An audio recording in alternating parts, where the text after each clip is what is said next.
There's a lot to talk about when it comes to the New York Giants these days, and we're going to do all that, plus take your questions on this edition of Locked On Giants Live, coming your way next. You are Locked On Giants, your daily New York Giants podcast, part of the Locked On Podcast Network, your team every day.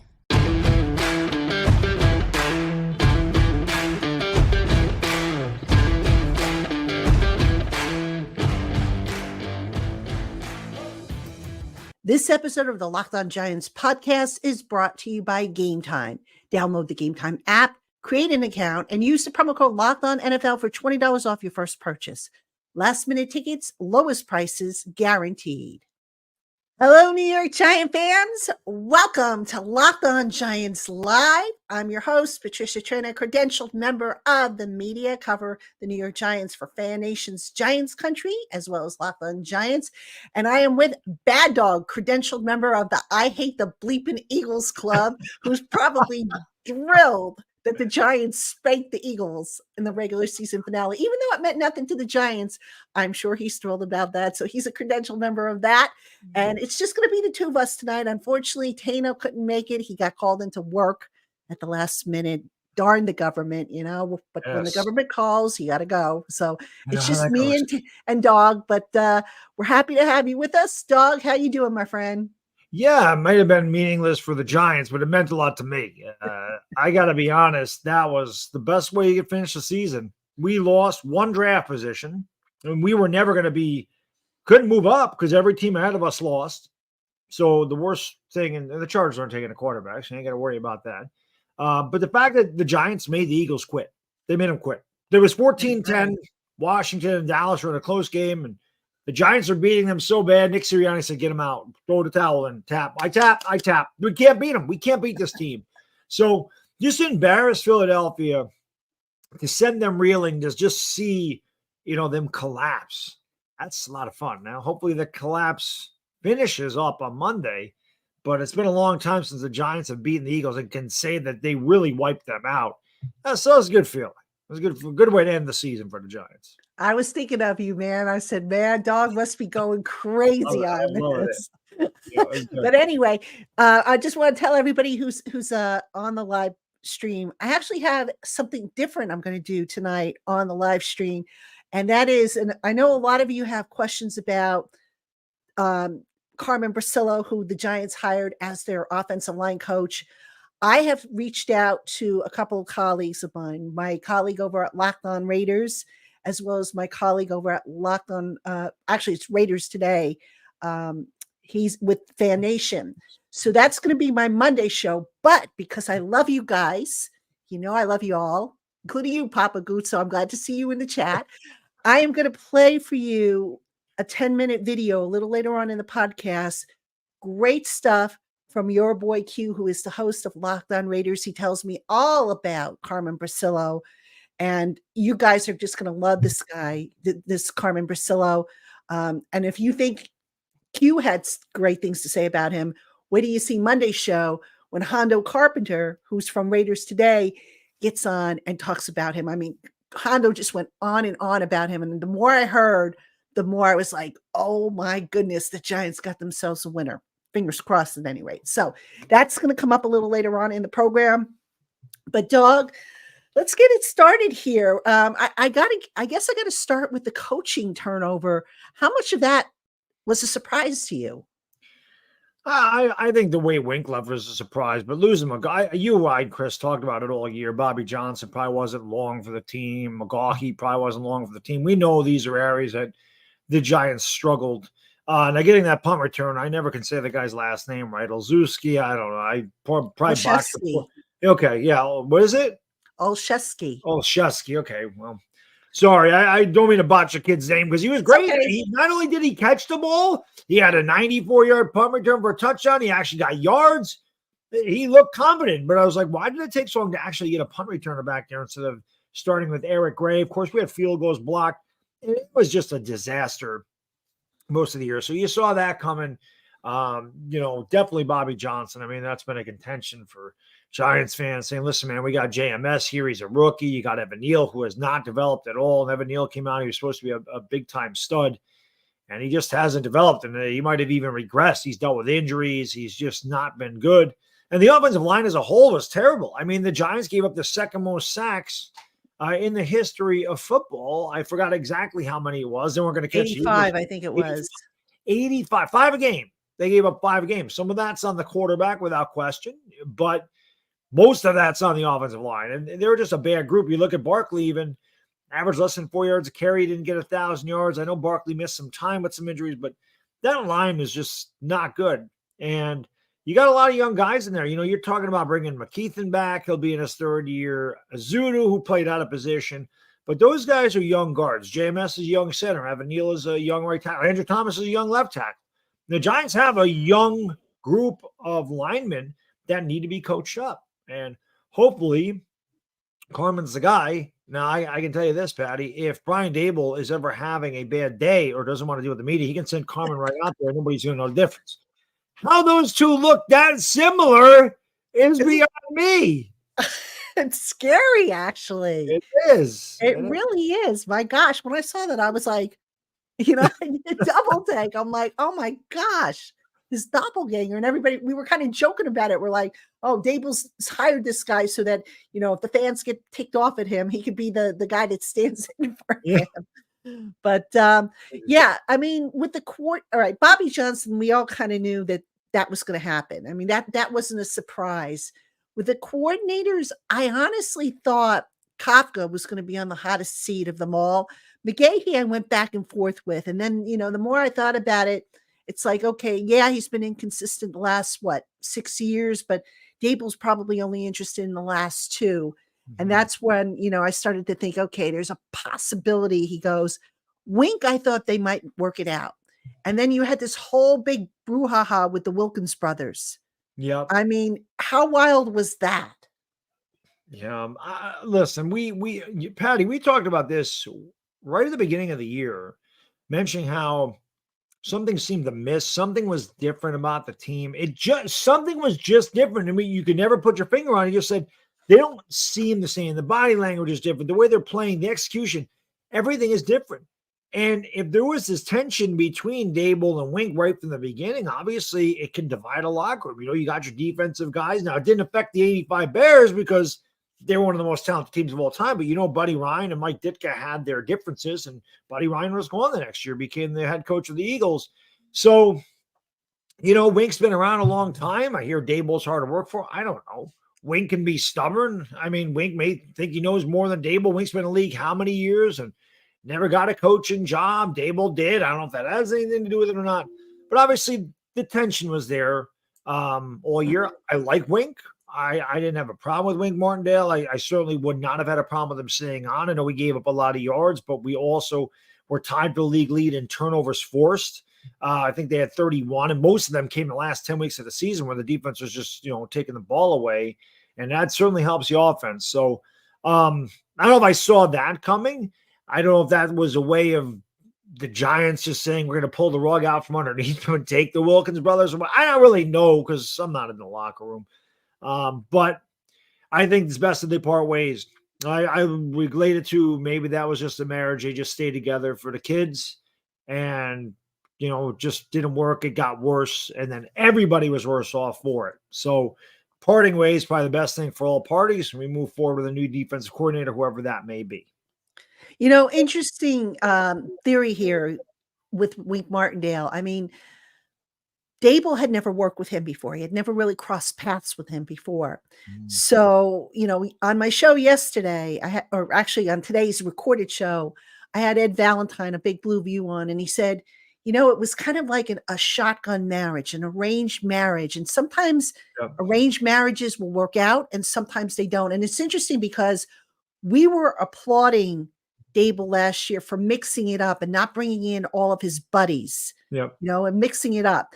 Whereas we were slamming Joe Judge for bringing in all of his buddies. Okay. So as Daboll goes forward now, the question he has to answer is, do I want guys that I'm familiar with? Do I want guys that, you know, am I willing to take chances on guys that I've never worked with before? I mean, as far as I can tell, Bricillo, he never worked with, but Bricillo came from the Patriots tree. worked under Dante Scarnetta. I think that's how you say his name, right? Scarnecchia, I think is how you say it. You know, their legendary offensive line coach. So he's got that bit of a background. These defensive coordinators, as far as I can tell, I don't think they have crossed paths with Daboll. So it looks like he's just still mixing it up and going for the best available, despite the fact that I think this year coming up, 2024, Daboll's got to get this straightened out and get them back on track. And I mean, he's not going to have to do it alone. Obviously, Joe Shane's got to do his part. The draft class, you know, I did an article over on Giants Country about the draft, you know, breaking down each draft pick, and it was mixed in my opinion. So they got to hit this next one out of the park. Yeah, this is a massive offseason for Joe Shane, Brian Daboll, and the New York Giants, without question. This is a year where you're going to have more cap space than you've had to work with. The Gettleman guys are pretty much off the contract. This is going to be your team. Now, the whole talk is going to be about what they do in the draft and the quarterback situation. Now, I have a conspiracy theory about why Mike Kafka's there. Want to hear? Am I hear my conspiracy theory? So, Daniel Jones is coming back next year, regardless. That does not mean, like I said on Twitter, that does not stop the Giants from drafting a quarterback. Jones is dead cap $69 million. They can't cut him this year. They can't. He's there. Okay. It costs less to keep him than it does to cut him this year. In 2025, it's still a bite. It's $22 million on the dead cap, but they save like $23 million off the contract. So 2025, they can get rid of him. So Daniel Jones is coming back. Maybe they draft the rookie. They say, well, the hell with it. We're not going to let Kafka call the plays for the rookie, but we'll let him call the plays for Daniel Jones. And then if the rookie's ready to take over, even if Kafka's there, Brian Daboll can take over the play calling, and then they can get rid of Kafka. Because if it's Brian Daboll's quarterback, Brian Daboll is going to want to call the plays. But Daniel Jones is not Brian Daboll's guy, so what the hell is the difference? Just let Kafka continue to call it, and that way Daniel Jones doesn't have to work under yet another offensive coordinator, which would be his 4th in 6 years. So that's kind of my conspiracy as to why they kept Kafka, although I know a lot of Giants fans wanted to get rid of Kafka, and it's hard to blame them. Patty, you mentioned this. I think you said this last week or on Twitter. Why the Giants run 3-yard outs on 3rd and 5? Find the sticks. Like, is that on the players and on the coaching staff? Like, how does it's frequent with this team? It's not once in a while. It's 80% of the time they don't run a route past the sticks. And I don't understand that. So I don't know if that's why. It's coach. I don't know what it is, but yeah, that's my conspiracy theory as to why they kept Mike Kafka. You know, that makes sense. That actually makes sense. I could see that. I mean, you know, also, I thought Kafka was going to go to the college ranks, and he still might. I mean, you know, the weeks, even though the first week's over, he still might. You never know. But that certainly makes sense. But look, here's my other thing, you know, my counter, if you will. This offensive system is primarily Daboll's. So even if Kafka were to leave, I don't think it would be that big of a drop off if Daboll took over the play calling. I just don't. I mean, I could be wrong, but you know, to me, to lose Wink, that was a bigger deal because now Daboll's got to get this hire right because you got to get somebody in not only who knows what the heck he's doing, but someone who you can say, okay, you run the defense. Let me focus on, you know, the quarterback situation and getting this offense, which is so badly broken, back on track and just, you know, operate in that fashion, if you will. Yeah. Yeah. Without question, it's going to be, that was the big thing. That was why we talked about Wink being important, because if Daboll did go on to call the plays on his own, he wasn't going to have to worry about the defense because you have a defensive, I'm not going to say guru, but a veteran that's been in the league a long time, has called a lot of defenses. And yeah, the Giants did get pushed around the line of scrimmage still. And, but they did force a lot of turnovers and they had some really good defensive. Now, listen, Dexter Lawrence really came of age under Wink Martindale. He became an all-pro. Bobby Okereke and Michael McFadden were fantastic this year. Deontay Banks was fantastic. Xavier McKinney really came on at the end, and McKinney played every snap, as did Okereke. How much of that is attributed to Wink Martindale and how much is it attributed to the players? So we're going to find out next season if it changes. I don't know if the Giants would ever go back to a 4-3. I know a lot of Giants fans would like to see them go back to a 4-3 defense instead of a 3-4. But I guess that depends on the coordinator. I know that Antonio Pierce's name has been thrown into the hat a lot. Yeah. And the one thing my brother-in-law being a Raiders fan told me about, Carmen and obviously Antonio Pierce. And the Raiders had the best defense in the league when he took over head coach. Now, how much of that has to do with him and the defense coordinator who knows? But I think that's a telling statistic that they're number one. They played the Chiefs, I believe, twice, and the Dolphins during that period. Now they lost to the Chiefs. They held the Vikings to 3 points. They lost 3-0. I mean, that wasn't the defense's fault. And the Chiefs game, the second time they played them, on Christmas, they crushed Kansas City's offense. There's just the Raiders' offense is terrible. But yeah, that's because of Aiden O'Connell. And I mean, what are you going to do? Yeah. I mean, it's interesting. I see people saying, well, what about Belichick as defensive coordinator? Folks, Belichick is not coming to the Giants. I mean, I hate to be blunt about it, but please stop with that. He's not coming to the Giants as a defensive coordinator. He's not coming back to the Giants as head coach while Daboll gets demoted. It's not happening. Belichick, from all I have been able to gather, wants to continue coaching at least another year. He wants to top Don Shula's record, all-time win record. He's going to go to a team that needs a head coach. What that team is, I don't know. Some people have even mentioned the Cowboys. If, the Cowboys flame out in the playoffs, maybe they fire Mike McCarthy and bring in the Eagles. Or not actually the Eagles. I think I saw something where Sirianni might be in trouble. That team's really collapsing. Well, the teams are more disarray than the Giants. Collapsing. I think Sirianni's being exposed for the fraud that he is. Personally. Yeah, that's right. He is a fraud. I mean, the guy eats Pizza Hut. He's a fraud. We know it, Patty. I mean, what Italian eats Pizza Hut? Nobody. Yeah, I mean, he had two great coordinators by his side this year. Turmoil, and now they've got turmoil in the locker room. I mean, it's a mess out there. I love it. Couldn't have happened to a nicer group of guys. I figured you would. Well, as the leader of you or license plate guy, I wonder which one of you hates the Eagles more. Be an interesting debate. We should have a contest on that. We should bring license. The week of the next time the Giants play the Eagles, we should have you and license plate guy and figure out who hates that team more. Well, I think him and I are about the same age, so it makes sense. We both grew up in the Buddy Ryan era, which is why I hate the Eagles the way I do. It stemmed from him, and then of course, so many stupid losses that the Giants have taken to the Eagles.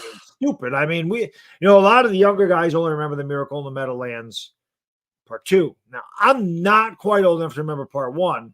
I am old enough to remember the Eagles having a field goal blocked in overtime that Clyde Simmons picked up and ran into the end zone for a touchdown, and we lost. I am old enough to remember winning 10-7, shutting their offense down the entire night in 1997, and they punt the ball to Brian Westbrook, who returns it for a touchdown. It's ironic how that happened again 13 years later in 2010. I remember Vias Sikahima returning a punt and going and punching the freaking goalpost, like bagging the goalpost. I remember Carl Banks having Randall Cunningham dead to rights and him still throwing a touchdown. I remember all this just stupid things between these two teams, and I just cannot stand the Eagles. I hate them. I hate the Eagles. I'm not fond of them either. I'm not going to lie. I mean, I don't know that I hate them as much as you and license plate guy, because we're really not supposed to hate or love teams, but the arrogance. Nick Sirianni just rubs me the wrong way, and I'm just, I'm sorry. I can't. It's like hush, it's like shut up, and he's being exposed. Bottom line. He's Barry Switzer of the Eagles. I mean, Barry Switzer got exposed. That's a good I mean, anybody could have coached. I could have coached the 95 Cowboys and they would have won a Super Bowl. Right. I mean, Switzer was a great college coach, but in the NFL, he was a sideshow. I mean, that's kind of what Sirianni is. He's the head clown of the circus. It's just the Eagles have an incredibly talented team, and they are getting exposed now. They lost to Arizona. Who's picking fourth? They got crushed by the Giants. Game was not close, and they knew it. They knew they had no chance of winning, and they said, "We'll pull our guys off." AJ Brown went down with an injury. Jalen Hurts they're like, this team is just kicking our ass. And I absolutely love when Bobby Okereke jumped over the line of scrimmage and hit Jalen Hurts. Yes. Right out of the Carl Banks playbook, and they wear the same number. I'm like, Carl, what about? I don't get to hear the radio broadcast, but I would love to have known what Carl said when Okereke did that. Oh, that should be available on NFL. What is that? Game Pass? You can get that. Yeah, I got to hear that. I got to hear. I actually got to tell you a funny story real quick related to this whole thing.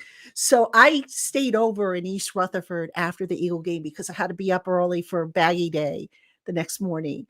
And I get back to the hotel that I'm staying at, and there are a pair of Eagle fans that, are walking in with me. They got their beers and they're loud and they're of course. That's right. and I'm sitting there and they're looking at me, and I had my credential around my neck, which I probably should have tucked that away. I forgot to take it off my neck. So they look and they go, "Oh, you're Giants, aren't you?" And I said, "Giants media." And I'm trying to kind of blow them off. Didn't want to be too rude, but I'm trying to. So anyway, long story short, I check into the hotel, I get the keys, go to the elevator, and I'm going, "Come on, elevator, come on," because these guys are like kind of menacing. It's like they're just kind of. I think they were harmless, but they were trying to be, They're Eagle fans. Huh? Yeah. So they get on the elevator with me, and they're like, "Oh, what room are you in?" And I'm like, "I'm not telling you what room I'm in. Come on, man." So they finally pressed the button to get off. It was floor number 4, which was the floor I had to get off. That's where my room was. Yeah. And I was like, okay, I don't trust these guys. They're giving me a bad vibe. So I hit 5. So they got off, and then they're like, "Oh," and then they cussed me out. They go, bleeping Giant fan. Right. Media. I'm like, media. I'm not really a fan. So I come back down, after I go to the 5th floor, I come back down to the 4th floor. And if I tell you, I ran like crazy to my room because my room was all the way on the end of the hallway. And I was like, I'm looking over my shoulders, like, where are those Eagle fans? But they, I don't spook easily, but for some reason, those guys really spooked me. They're Eagle fans. They're degenerates. I'm minding my own business, and that's my fault because I forgot to take my credential off. I should have done that. They would have never known, that where I was coming from or what I was doing had I not been stupid. But if they said that to me, I'd be like, "Giants fan, we're in New Jersey. We're at MetLife Stadium. What the hell are you talking about?" Yeah, 95% of the people here are Giants fans. Yeah, but anyway, thankfully they didn't know what car I was driving because I didn't want to come out the next morning and find out that I had a flat tire or a nice key mark on the side. And look, let me make it clear. Let me make something clear, folks. Not all Eagle fans are like that. There are some very good people who are Eagle fans. I know quite a few of them. They're respectful. They like to debate. But every so often you run into, and you get this with every fan base, Giant fans, Cowboy fans, Jet fans. There are always going to be your bad seeds. So I don't want you to think I'm picking on the Eagles because their fan base is bad. There are good people. I'm picking on them. Well, you could pick on them. That's your prerogative. I mean, I work with an Eagles fan every month, Lord Brunson. He's good people. And he is a great he's a great talker. Like, he is really good. And I respect that. I always respect guys that can really bring the trash talk. So he definitely is. But he's good. There's a lot of Eagle fans in my chat that are really good too. Yeah. Obviously, we joke around about stuff, but like you said, every fan base has those people. Every one of them. So yeah, absolutely. So, I'm gonna hold the video that I have for you guys for after commercial break. But Dog, let's talk about some of the free agent player decisions that have to be made. In my mind, the 2 biggest ones, obviously Saquon and Xavier McKinney. Now, I have thoughts on how that's going to go based on what I was able to kind of pick up when I was in the locker room, people I've spoken to, what I think is going to happen. I want to get your take, though, first on what you think is going to play out for those 2 guys. McKinney, I love McKinney. I mean, he's my favorite Giant. I can't see them giving him. I can't see them paying him. I mean, McKinney's probably going to get 65 to 70 million for 4 years. I mean, I don't think he wants to play under the tag. I know he doesn't want to play under the tag. So that's going to be a major pain. He would hold out. McKinney's a guy that's going to hold out. I just know that's what's going to happen. So it wouldn't make any sense to tag him. but I can definitely see him getting 16 and a half, 17 million a season. That's what safety. That's what the top 5 safeties get. He's probably right in that area. I think the 5th highest paid safety gets like 16.4 million, which is kind of where I would put McKinney. And obviously the cap goes up every year, so the salaries go up every year.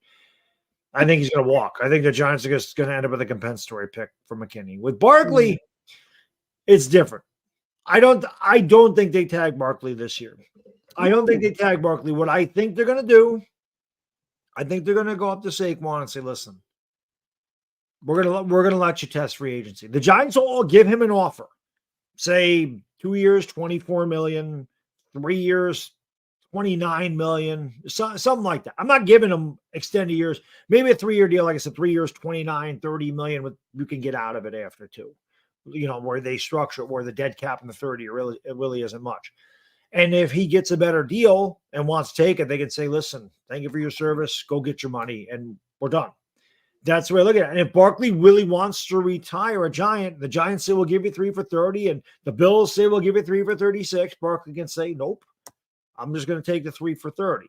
So I don't think he gets tagged. I think the Giants let him hit free agency, but I do think the Giants make him an offer, and we'll see where it goes from there. That's kind of what I think they're going to do with him. Wow. Impressive. And by the way, Tommy G just popped into the chat. Tommy G, my man, what is up? So anyway, my take on this. Xavier McKinney is going to go to Which one is Tommy G? I see everybody saying, hey, Tommy G. I know he popped in. Oh, maybe he did. I'm behind in the chat. Yeah.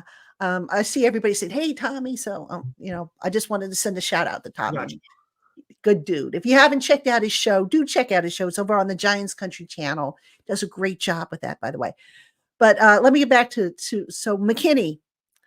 I think he goes the way of Landon Collins. I mean, you remember when Landon Collins came up for free agency? McKinney is pretty much out the door, in my opinion, just based on what I have been able to gather, what I have heard. He's going to want to be paid. And the Giants, I believe, are very high on Dane Belton. I saw somebody say, oh, I'm tired of letting our draft picks walk out the door. You're going to get a comp pick if he walks out the door, assuming that you don't, sign a gazillion free agents to nullify it. Dane Belton really played well in the last, 2-3 games when he had to go in there. Yep. He can play the box safety and he can play free safety. So I don't think they're going to be that broken up if Xavier McKinney goes, because look, if you pay him, chances are you're not going to be able to afford now an offensive lineman or a veteran edge rusher or depth at cornerback. So if he's going to ask for the sun, moon, and the stars, they're going to say, nice knowing you, kid. Yep. But that's something I'm going to be watching. It could change. You never know, but I don't think it's going to. I totally agree, Patty, because safety is a luxury position. The line of scrimmage needs to be fixed here. Absolutely. On both sides of the ball. Now, the defense is a little bit better than the offense. Well, that's not really hard to do. Well, you got to add depth on defense too. But yes, that's where the game's won. At the end of the day, they can change all the rules. They can throw the ball a million times. The line of scrimmage is where you win and lose football games. This is why Dallas blows our doors off, because they're just so much better. And Philadelphia last year was so much better. This year, there's cracks in the pavement on their line of scrimmage. They're not getting to the quarterback the way they did last year at all. It's not close. So yeah, you really need to address that.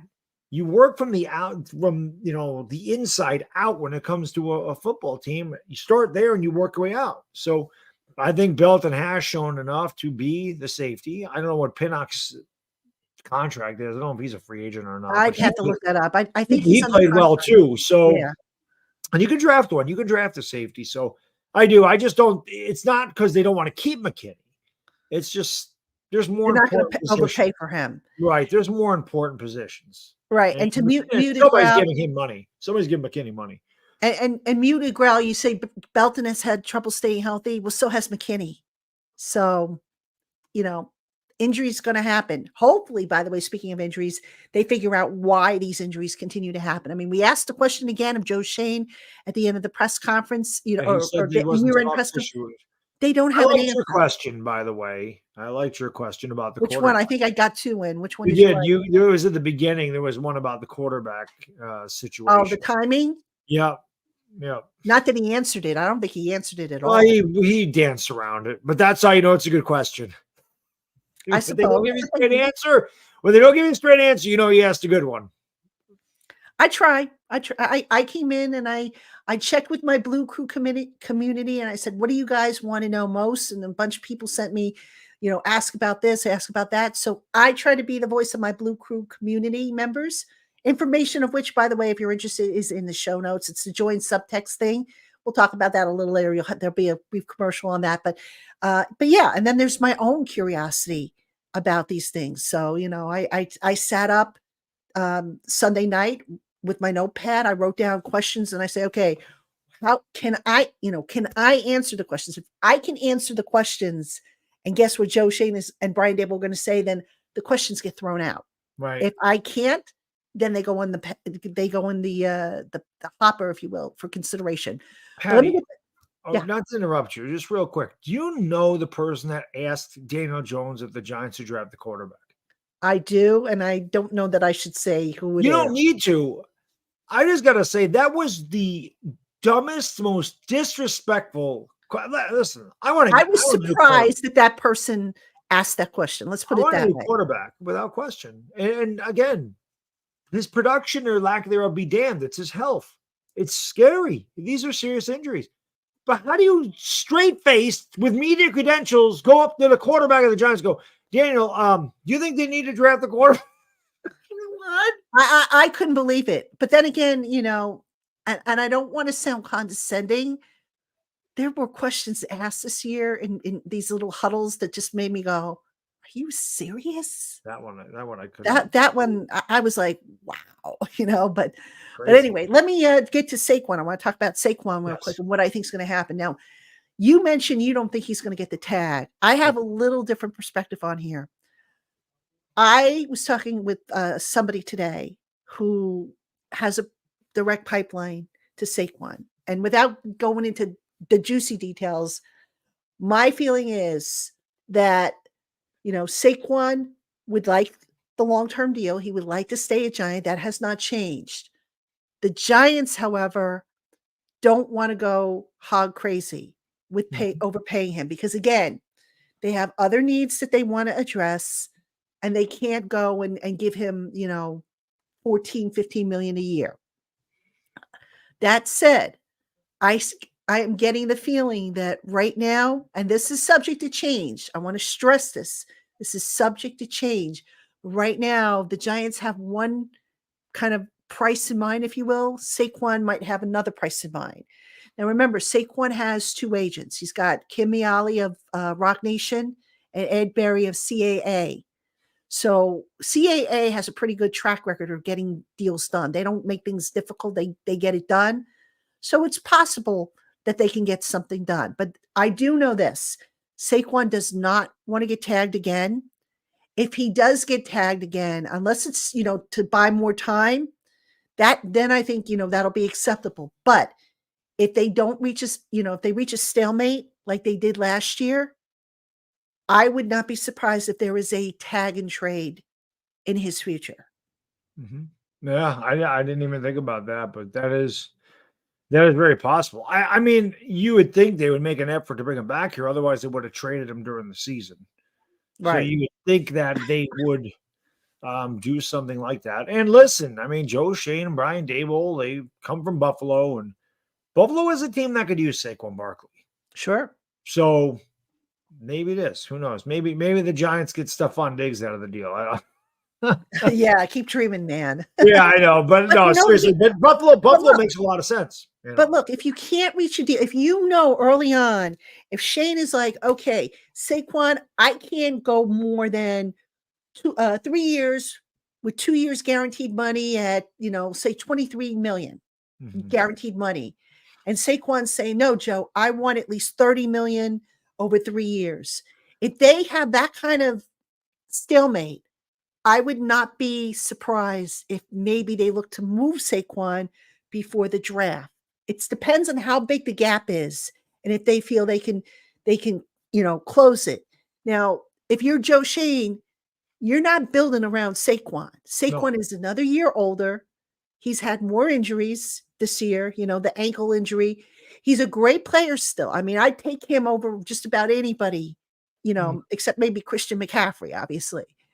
And maybe Josh Jacobs too. But, you can't build around a running back.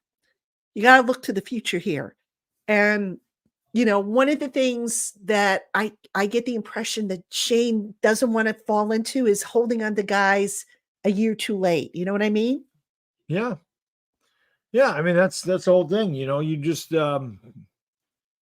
it's interesting. This one is definitely going to be interesting. Tag and trade makes sense, but he has to sign the tag. Well, if he's going to get traded to another team that's willing to give him the money that he wants, he'll sign it. Oh, that's true. I mean, yeah. You have to have a signed tag before trade, because you can't. What you're basically trading is the contract. Yeah. So they have to sign it, go to the other team, and then the other team will say, okay, you know what? What's the tag? I think the tag this year is 12.3 or something like that. So Saquon will be guaranteed in the first year of a new contract. If he signs that tag, he'll be guaranteed 12.3. Now, it's interesting because, Saquon's, he wants to be back. And I really believe that, but he didn't, take advantage of the opportunity to go and sit with Joe afterwards. He told the media this. He said, look, the way the Giants worked it is they had like a group meeting, if you will, for the UFAs, for the rookies and so forth. And after the UFA meeting, they told anybody who was in that meeting, if you want to come upstairs and talk to us one-on-one, our door is open. Saquon did that last year, I believe, did not do it this year. He's like, I'm done talking. They know where to find me. They know how to get in touch with me. They know where I stand. So let's see how it happens. But just listening to Saquon, I almost detected there was a little bit of bitterness in there. Like, here we go again. We're going to go through this, song and dance all over again. Yeah, that's why like I said, that was why again, I don't know. But I thought the Giants would just be like, we're not going to do this to you again. Because the way he made it sound like was when he talked at the end, I'm going to end up where I end up. That's pretty much what he was saying. So to me, I don't know. I mean, I don't know who else they could put the tag on besides McKinney. McKinney's not going to play for the tag. Joe doesn't want to use the tag every year. He's already said that. So, that's why they took care of Dexter when they did. That's where they wanted to get Andrew Thomas locked up. Yeah. You look down the line, I don't think they're going to tag Azeez Ojulari if he makes the roster. I mean, certainly not with the way he's been going. Yeah. Thibodeau would probably be in line for the tag, I would think, down the line if they can't get something done. But who else do they really have? Yeah, they could also fifth-year option. Thibodeau, yeah, right. So. They don't have to use the tag. But Shane has said that I don't want to use the tag every year, which I don't blame him because the tag can make things a little messy with the contracts. Yeah. So you maneuver that money, and players don't like it because you pretty much told them what they're going to make. Exactly. And this is a great point here by Ruben Martinez. He says, if they let Saquon go, I think they need a number one receiver. Otherwise, they have no one that completely scares defenses. Ruben could not agree with you more.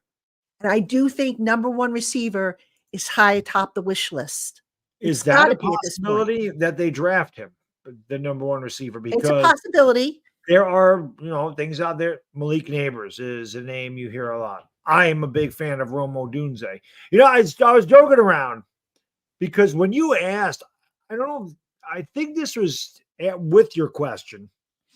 I remember Shane saying you can't worry about a quarterback's injuries in the past because he was talking about, maybe somebody asked him about Daniel Jones' future, and he said you can't worry about past injuries. So I started thinking, I started thinking Michael Penix because he's had past injuries, and then it all came to fruition to me. I'm like, wow, look at the national championship game. They couldn't protect him. Number 73 is the right tackle, 2 holdings, a false start, and he got Penix killed. They ran a pattern that 2 yards on 3rd and 4. he missed a couple of wide open throws. I go, oh, maybe this is the Giants. Maybe he's preparing for the Giants. Maybe, just let the guy get killed. He was walking around. He's grabbing his ribs. He can barely stand up. I'm like, maybe they're preparing him. I was just kidding around, though. I don't think Michael Penix is the guy. But obviously, if those 3 quarterbacks go, the ones that everybody's saying are going to go top 3, who knows? Listen, Joe Shane, at the end of the day, if Michael Penix is his favorite, he's going to take him. If J.J. McCarthy is his favorite, he's going to take him. If Cam Ward is his favorite, he's going to take him. And if the Bears are willing to trade that first pick and Joe Shane says, listen, I'll give you number 6, I'll give you number 39, I'll give you next year's first, next year's third, and maybe they throw in Darius Slayton because we want the number 1 pick. The Bears maybe could trade out of that pick. Reason being, they'd have number 6 and they'd have number 10, meaning you could definitely get a really good wide receiver for Justin Fields, who's still on a rookie contract, and you can pick up the 5th option. All right. I got to stop you there with Justin Fields. I don't know what the obsession is with Justin Fields, but let me just take a look at this from a different angle here, okay? I know a lot of people feel that he's still salvageable. Here's the problem. Here's the problem. The Bears do. Wait, here's the problem, okay? And I'm gonna call up the contract because I want to make sure I'm quoting the correct numbers here. I looked at this earlier and I said, gosh, I can't understand. And I actually wrote about this in my mailbag for tomorrow. So anyway, Justin Fields is entering the final year of his contract in 2024. He has a $6 million cap hit, but if he is traded, his base salary is 1.6, his roster bonus is 1.6, and the prorated signing bonus goes away. That goes back to the Bears. Here's the problem, though, guys. The Giants, if they were to acquire Justin Fields, they would have to make a decision on whether to pick up that option year. Now, what happened when the Giants came in, Shane and Daboll came in, and they had to do the same decision with Daniel Jones? Does anybody remember what happened there? They didn't give him the 5th-year option. Do you know why they didn't give him the 5th-year option?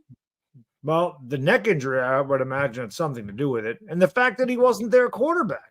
No, there's just. He didn't know how he would perform under that system. They had no idea how he would perform. Thank you. You just hit it. They didn't know how he was going to perform under the system. He had an injury history.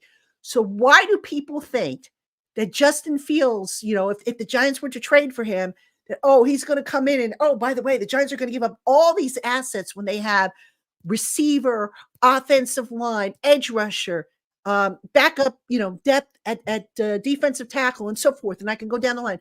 Why would you give up all these assets and take a quarterback on and say, okay, we'll take the leap of faith. We'll pick up his 5th-year option. Then what happens if he bombs in the first year? Yeah, you've got Daniel Jones. And here's the other thing. You're not getting rid of Daniel Jones. Right. All right. So now you've got a lot of assets tied up in the quarterback as opposed to getting a rookie quarterback in here, which becomes cheaper. Yeah. So I don't understand why there is such an obsession with Justin Fields. I mean, maybe there's an angle I'm not looking at here, but from a financial and business standpoint, it makes 0 sense. Yeah, it makes no sense for the Giants to trade for just none, 0. Because like I said, just give up. If you're going to give up assets, you wouldn't have to give up as much for Fields as you would to get the first pick, but give up the assets to get the first pick and get a quarterback and a rookie contract. Because I even tweeted that out when somebody said something about Justin Fields. I'm like, this does not make any sense. Why would the Giants, who just gave Daniel Jones a 4-year, $160 million deal, bring in another quarterback that legitimately could be a free agent at the end of the year? Then you're without 2 quarterbacks. It doesn't make sense. But for the Bears, they have an opportunity to hold on to Justin Fields for another year, and they would get a ton of draft capital back if the Giants, they could get a future first. They have 2 firsts next year. They have 2 top 10 picks this year. So you could legitimately get a number 1 receiver and a really good lineman to go with Justin Fields and see what he does with that. And then if he stinks, guess what? You have 2 first-round picks next year. And if the Bears are bad, you're going to get a big pick. And if the Giants are bad, you'd be better. But let's just say the Giants are middle of the road next year. You could take both of those and trade them and get your damn quarterback if that's what you want to do. But the Bears would be in the driver's seat. So, but that's what I was saying. The Bears are like the only team that I could see trading with the Giants. The Commanders aren't going to trade with the Giants. And the Patriots aren't going to trade. The Patriots need a quarterback. They're not going to go, yeah, well, on a Mac Jones and Bailey Zappi without Belichick. Obviously, new head coach is going to come in. They're going to want their quarterback. New head coach is coming into Washington. They're going to want their quarterback. So if the Bears, Patty, feel that Fields is salvageable, then I could see them saying, okay, we'll take another year because, again, he's $6 million cap it. He's nothing. We'll take more future first-round draft capital and still have 2 top 10 picks this year. And pretty much at back end of the first-round pick of the Giants gave up 39. Because, like I said, I don't know what it would cost, but I'm thinking 6, 39, a guy like Darius Slayton, next year's first and next year's second and next year's third. It's going to take a lot to get that done. But if you're Joe Schoen, you do it if that's available. If you want your guy that bad, you go out and do it. And then it's your job to build around him. That's your job as a GM. Well, actually, Doug, I have another theory about the quarterback. For thus far leading into, where we're at now, I was like, oh, the Giants got to get a quarterback in round 1. I'm not so sure that that's the route they go necessarily, because here's the thing. If you don't trade up out of 6, chances are, and I don't think Caleb Williams, as of this recording, has declared. Am I correct? I don't think he's officially declared for the draft. I know Drake May has. I believe Jaden Daniels is eligible for the draft. So if you're the Giants and you know that the top quarterbacks are going to go, maybe you say to yourself, okay, you know what? We've got a second group that maybe, because you've got high picks on day 2 to start the draft. You've got 3 top 50 picks. So maybe you wait and you say, okay, well, we've got a borderline first round, second round grade on this quarterback. So maybe you wait to day 2 to get your quarterback, if that's what you want. And you use your draft pick on day 1 to get, whether it be an offensive lineman or an edge rusher or a number 1 receiver. I don't want receiver. a lineman. I don't either. But I want a receiver. I would want an edge rusher. I think a receiver would be the way to go, personally. Yeah, if the quarterback's not there, yes, I agree. Receiver, if the quarterback's not there. They can't get a thing done and they don't like any of the quarterbacks at 6. Yes, you take Malik Neighbors or you take Rome Odunze because Marvin Harrison's going to Arizona, is my guess. And I honestly think the Chargers, I don't know if they'll go receiver. They could go Brock Bowers. That's very possible. They could go lineman. That's very possible. So the Chargers will have a lot of options, but the Giants will have one of those 3 receivers there because I think they're the 3 best receivers coming out of the draft. One of those guys will be there for them. Weird things happen in the draft, Patty. You never know. They really do. And how we see the draft doesn't mean how the NFL community exactly. sees it. When we see as fans, we say, oh, I love Caleb Williams. He's my favorite. But Joe Schoen may look and go, nope, I don't like him and I don't like Drake May.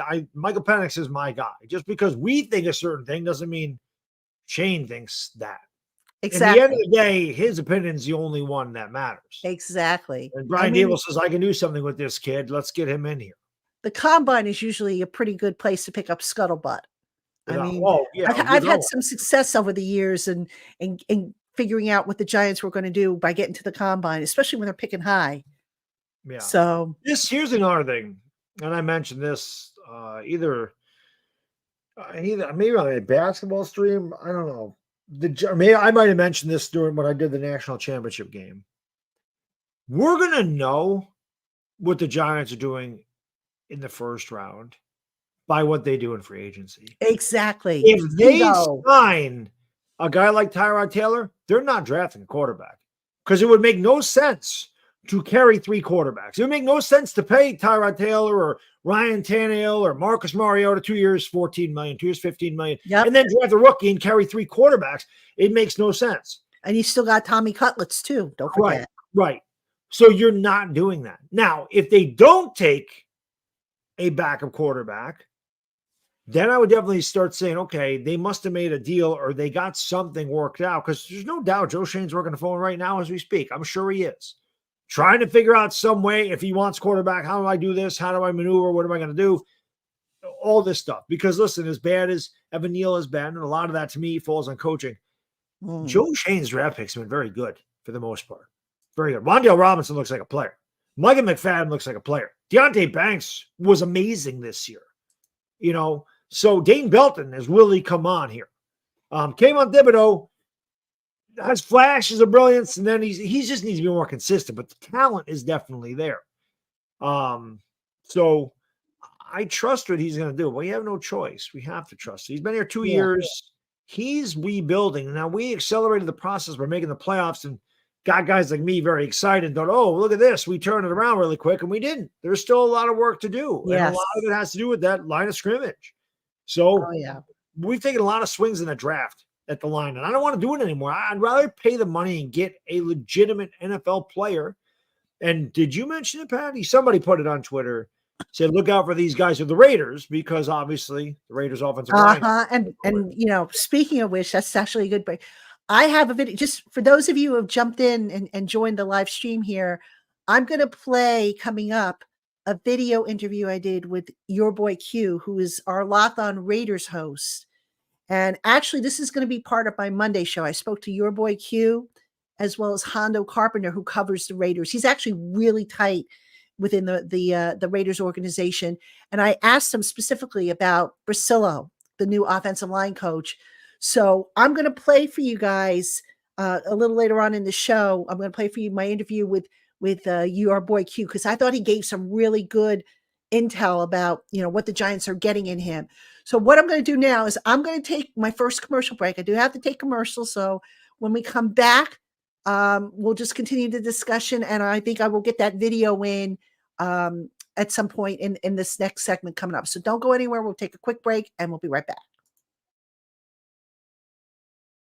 Hey, Giant fans, if you want to secure tickets to your favorite concert, shows, and sporting events without the stress, you need to check out Game Time, the fast and easy way to buy tickets right up until the day of the event. With amazing deals on last-minute tickets and their best prices guaranteed, you can stop stressing over the tickets and start getting hyped for the fun that you're going to have. With Game Time, you not only get the lowest prices, you also get clear images of seat views and event cancellation protection. And if you find tickets in the same section and row for less, Game Time will credit you 110% of the difference. So go ahead and snag the tickets without the stress with Game Time. Download the Game Time app, create an account, and use the promo code LOCKEDONNFL for $20 off your first purchase. Last minute tickets, lowest prices guaranteed. Terms apply. Again, that code is LOCKEDONNFL for $20 off your first purchase at Game Time.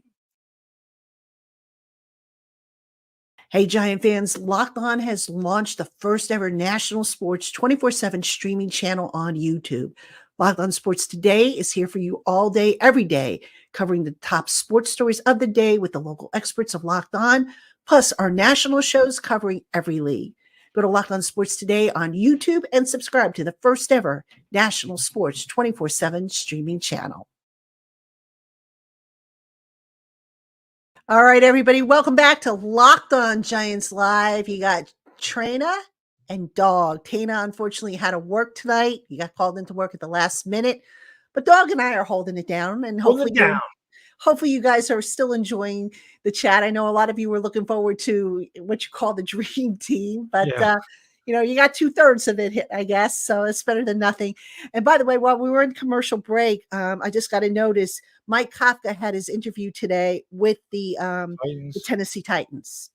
So it'll be interesting to see if he gets another interview or whatnot. But, I was surprised that Kafka got an interview request, especially after how bad the offense was. So that's kind of telling, I guess, because maybe the Titans look at the Giants and they say, well, the offense isn't as bad as it looked because they had all the injuries, which I'm not so sure I agree with, but we'll see. It's possible they look and say, well, that Giants offensive line is horrendous.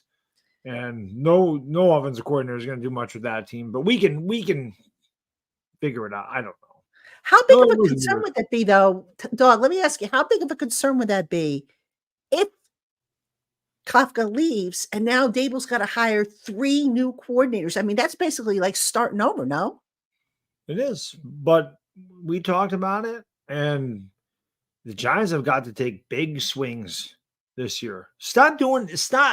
One thing that drives me, again, I never tell anybody how to fan. I'm not that person. You want to root for them to lose the tank, do it. You want to root for them to win every game when they mean nothing. Go ahead. You love Daniel Jones, fine. You want Daniel Jones back here, fine. You want these guys back here, fine. But my way of looking at it is this. I am definitely not loyal to the player. I'm loyal to the team. Players come and go. And as much as people love Daniel Jones, or as much as they love Saquon Barkley, or like me, McKinney's my guy, you can't get emotionally attached to players. You can't get emotionally attached. As great as Barkley is, talent-wise, and as great of a guy he is, and as hard as Daniel Jones works, and as nice of a guy as Daniel Jones is, his team isn't winning. You can't keep doing this same thing. Oh, we just got to tweak something here and tweak something there, because they're not close. You saw what Dallas did to us this year. We're not close. We're not close to Dallas. We're not close to San Francisco. I really don't know what the hell is going on in Philadelphia, so I don't want to say that because we totally demolished them. So they could be just coming back to us at this point. But, you know, the Giants aren't on that. They're not there yet. There's a lot of work to be done. So you can't just keep a little move here and a little move there, and all of a sudden you're going to go from a 6-win team to a 12-win team that competes for Super Bowl. The object here is not to make the playoffs. It is to win a Super Bowl. That's your ultimate goal.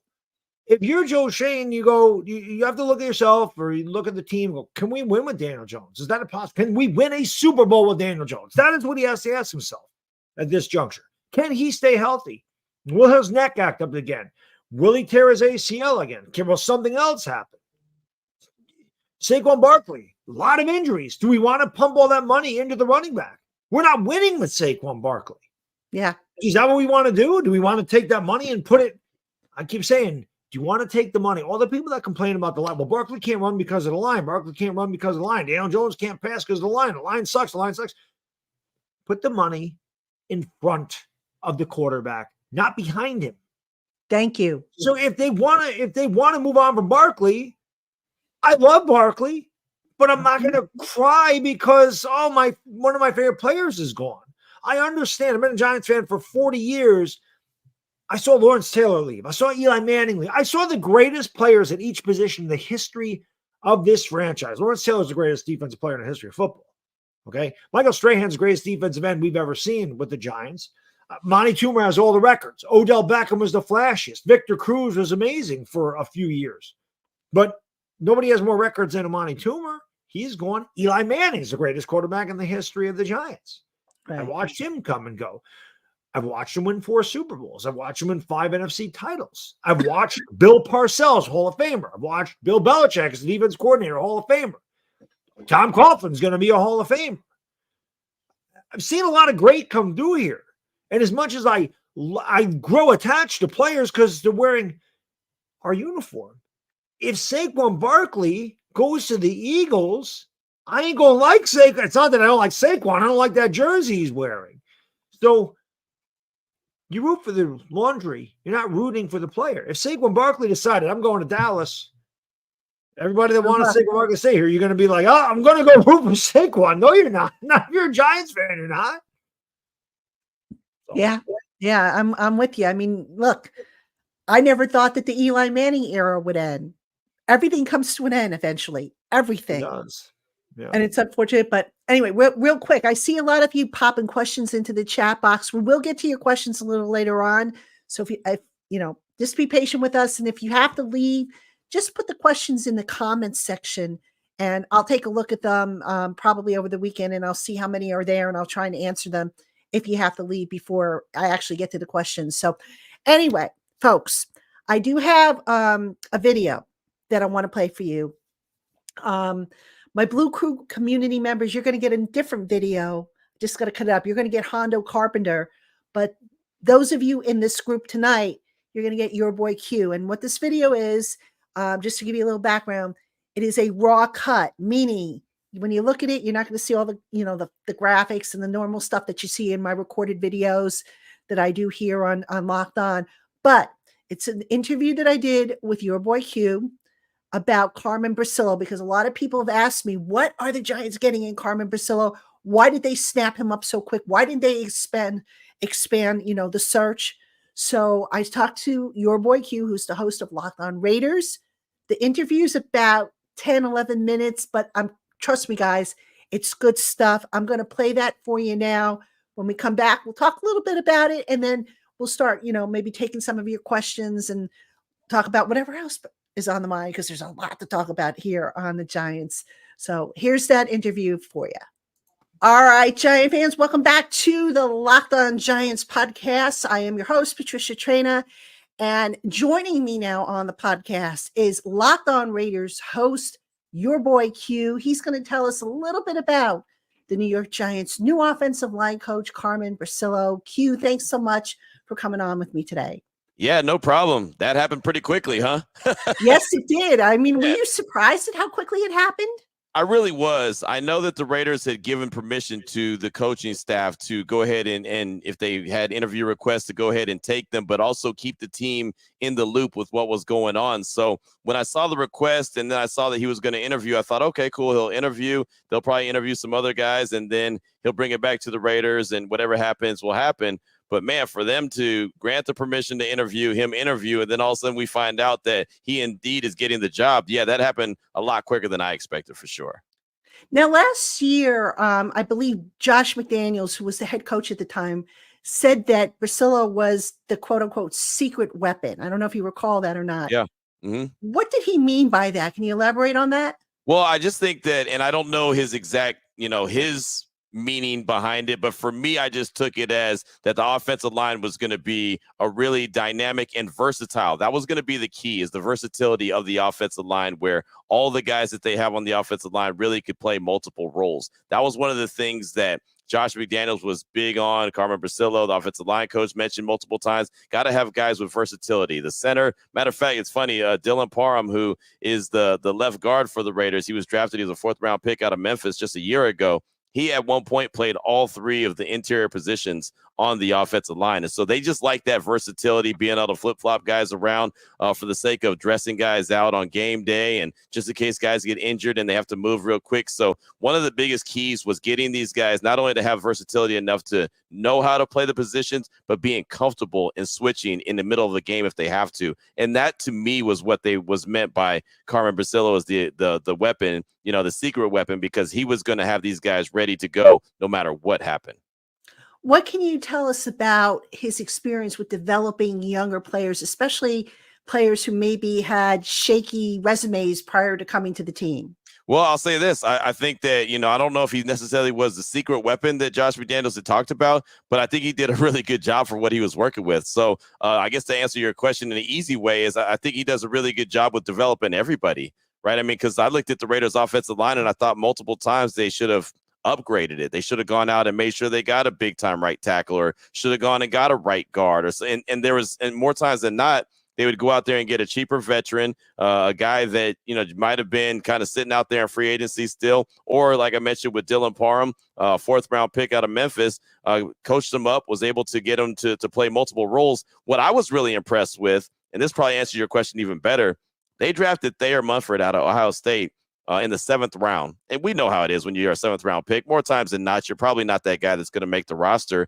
And they brought him along kind of slowly, but they brought him along. They got him into games. Carmen coached him up and got him comfortable. And he had played multiple roles at Ohio State. But the last year at Ohio State, he played the right tackle, and he really didn't do too well. So he dropped in the draft.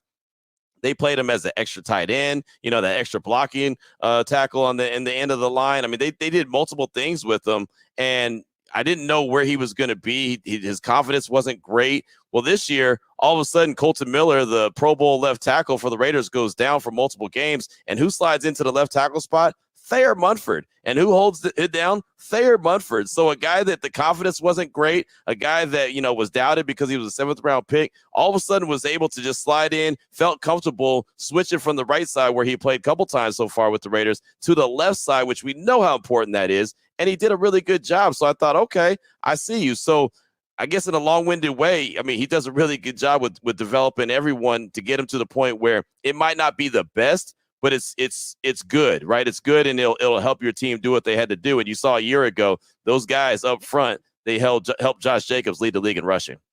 What do you know about Carmen's teaching style? Well, he was a Starnecchia. I think that's how you say his last name. Starnecchia when he was in New England. I guarantee I'm saying his name wrong. But anyway, he was a really good offensive line guru, and he kind of learned under him. So everything that he took is really kind of what he learned there. And he was the co-offensive line coach in New England, and then he came to the Raiders, and he was obviously the offensive line coach. So I don't really know how to describe it on how he do it. It's so hard to be an offensive line and actually practice now, because it's, you don't really get that physicality like you used to get back in the day. It's more just kind of like, the zone block to a space and where you anticipate these running backs are supposed to go and what they're supposed to do. But I'll tell you what, he's tough as nails. He's a tough dude, right? And so he'll get on these guys. He'll coach them hard. He'll love on them even harder. But I think he does a pretty good job. Actually, I think he does a really good job with that offensive line. What struck me when I saw a picture of him, I thought, my gosh, he's Brian Daboll's doppelganger. Yes, I thought the same thing when I first saw him at training camp. I was like, wait, I thought Daboll got hired in New York. What's Daboll doing in Vegas to coach up the offensive line? Oh, wait, hold on. That's Carmen Bricillo. But they have the New England ties, even though they didn't coach together in New England. But they both, have New England ties. So maybe there's something there. What should we be concerned about? Because, there's no such thing as a perfect coach, but, right. What do you think some of his shortcomings are that, might hamper him as he takes this next step? Well, I think that the offensive line for the Raiders, and I can only go off of what I know, is that their run blocking was great. I thought that they did a really good job with the run blocking and continue to get better throughout the course of the year. And again, like I said, last year, Josh Jacobs led the league in rushing, and there was moments where it was like all Josh, but then there was a lot of times where that offensive line really got cooking. I would say that, the pass blocking it's a little suspect at times, right? And again, a lot of that could be product of also what he's working with. Right. So, you've got to have some kind of talent. You just can't make, chicken salad out of what. So, it's just there's scenarios that aren't necessarily on him. But I just think that he's probably better at coaching these guys up to be, run graders as far as than the passing game. So that might be the little bit of concern for the Raiders. It was always a struggle on the right side. But for the most part, I thought that they did a really good job, especially with what they are working with. I could tell by the reaction of Raider Nation when they saw that he was going to the Giants, they were a little bummed because they're like, well, we thought he did a pretty good job. So that kind of usually tells me all I need to know when the fan base is talking about offensive line coach, and they're a little disappointed that he's not going to be with the team next year. When he came over to the Raiders, how much did he change in terms of technique of the offensive linemen to improve them? Well, I think that he just really had an emphasis on, like I said, the versatility, making sure that they weren't just a one-trick pony. I promise you, that was the biggest thing that they really focused in on. They really wanted to make sure that if you're out there and you're on that offensive line, either you're versatile, you can play many different positions, or you're the best of the best. Right. There's no two ways about it. Either you're the best or you're super versatile. That, I think, was really honestly the biggest key, is getting all these guys to be comfortable. Because it's one thing to plug a guy into a position and let him just sink or swim. But to get these guys comfortable to the point where they felt like they can go from the right to the left side, they can go from the guard to the center position, and again, just having a rookie come into the league, I think he did a good job coaching up Dylan Parham. Again, it's difficult when rookie, especially a 4th round pick out of Memphis, and Memphis and the style of football that they play is obviously different than the NFL's. Their scheme is a little bit different. So he took him, kind of molded him, and helped bring him along. And I think that was pretty good quality there. The center position was held down by Andre James, and then he got hurt this year, and Dylan slid right into the center position and looked pretty good, to the point where everyone's like, man, you should leave Dylan Parham at the center spot. He looks really good. So he grabbed a couple veterans as well and helped coach them up, and guys that you wouldn't necessarily think are starters, and turn them into starter quality. Again, they weren't the best of the best, but they were good enough. And sometimes that's all you really need. And then final question for you, Hugh. I don't know if you can answer this or not, but I'll ask it anyway. How involved was he in the scouting of offensive linemen for the Raiders? And what did you think of the job he did, assuming that who he scouted and what he thought of guys? Well, I know that he did have play a role in Thayer Munford, the 7th round pick at Ohio State. And I know Dylan Parham. I know that he definitely signed off on those guys and felt that there was something there that he could work with. And then the free agents that they brought in, like, guys like Greg Van Roten this past year, a guy that's been around the league for quite a while, but, kind of was really on the back end of his of his career. He brought him in and was able to work with him. And, I think that they just looked at guys and especially him was able to look at guys and say, okay, I see that he can do what we need him to do. And it's not going to be the best, but it's going to be good enough. And look, Jermaine Illuminor was a long-time guy on the Raiders offensive line. And for the most part, Raider Nation couldn't stand him because it was a lot of penalties and, he just wasn't that good. But he was able to, they brought him back on a free agent deal and he actually had a really good year and he cut back on the penalties as well. And that's the other thing. He was really good at discipline when it came to making sure those guys didn't have a bunch of penalties. Because a holding penalty on offensive lineman, all of a sudden, it's almost like a drive killer. He was really good at that, and Illuminor was a guy that was always struggling with false starts, cut that back as well. And this past year, the Raiders were the least penalized team in the league, which is still surprising for me to say that, but they were, and a lot of it was because that offensive line played clean. So I think that one of the big things he did, not only scout guys that he felt like he could work with, but also help bring discipline to that offensive line as well. All right, Q, I appreciate the intel. He is your boy, Q. You can catch him Monday through Friday on YouTube and wherever you get your podcasts on the Locked On Raiders podcast, just as you can catch me Monday through Friday on YouTube and wherever you get your podcasts on Locked On Giants. All right, guys. Basically, that's just the ending. The only thing I'm cutting off is just my ending. But there you have it. Your boy Q with some great intel on Carmen Bricillo. I mean, dog guys in the chat room. What did you think? Did you like what you heard? Absolutely. I mean, that's the whole thing. The Raiders were kind of a mishmash of throwing together linemen that did a really good job. And that was another thing that my brother-in-law did mention. The penalties were way down for the Raiders. And again, I don't know how much of that's the offensive line coach or Antonio Pierce or whatever it was, but your boy Q is right. They're drive killers. As Giants fans, how many damn times have we had 3rd and 1, ball start, whatever, second, we get a 28-yard freaking run on 2nd down and 2, holding offense, whoever the hell it is, and it goes from 2nd and 2 to 2nd and 12 or 3rd and 1 to 3rd and 6, or they're going to go for it on 4th and 1 and they get a false start and they have to punt. Sometimes they're almost like turnovers. Our season turned right away on the false start by Andrew Thomas. We are driving. We had 3rd and 1, false start. Then a bad snap, and then a block kick. Season over. Just like that. Bad snap, block, and a false start. Two, things on the offensive line. From our all-pro left tackle with the false start, then, of course, the rookie with the bad snap and the bad weather. But yeah, you like to hear that a guy can coach players up.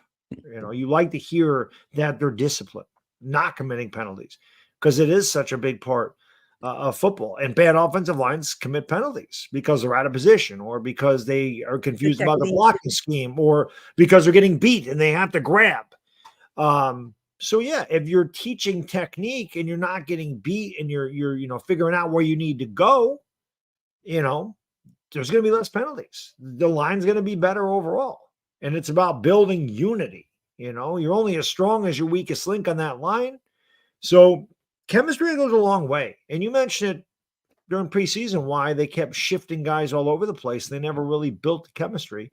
So again, I don't know how much of that was Bobby Johnson, how much of it was Coach Daboll or whatever, but excited to get a new offensive line coach. It seems to have an idea of what he wants to accomplish. Yeah. I mean, to answer your question, that was the plan going in, versatility. You got to have guys that are versatile, but my problem was they were doing this right up until the very end. And at some point you got to say, okay, we gave, Joshua Zuda, we gave you X number of snaps at right guard, X number of snaps at left guard. You're set. Now, all of a sudden you get to the season, Andrew Thomas gets hurt and Zuda goes to left tackle when he didn't play it or practice at it the whole summer. Where was the sense in that? So, right. Versatility is not a bad thing amongst your offensive linemen in case of injuries, which is, I think, was the intention of Daboll and Bobby Johnson. It's just the execution of the whole thing was just a mess, in my opinion. So, and by the way, folks, my Blue Crew community members who are here tonight, you're going to hear Hondo Carpenter I'm going to clip that video up. Hondo and I spoke. We were always supposed to speak for 10 minutes, and Hondo and I spoke for almost 40 minutes. So I'm going to clip some of that up.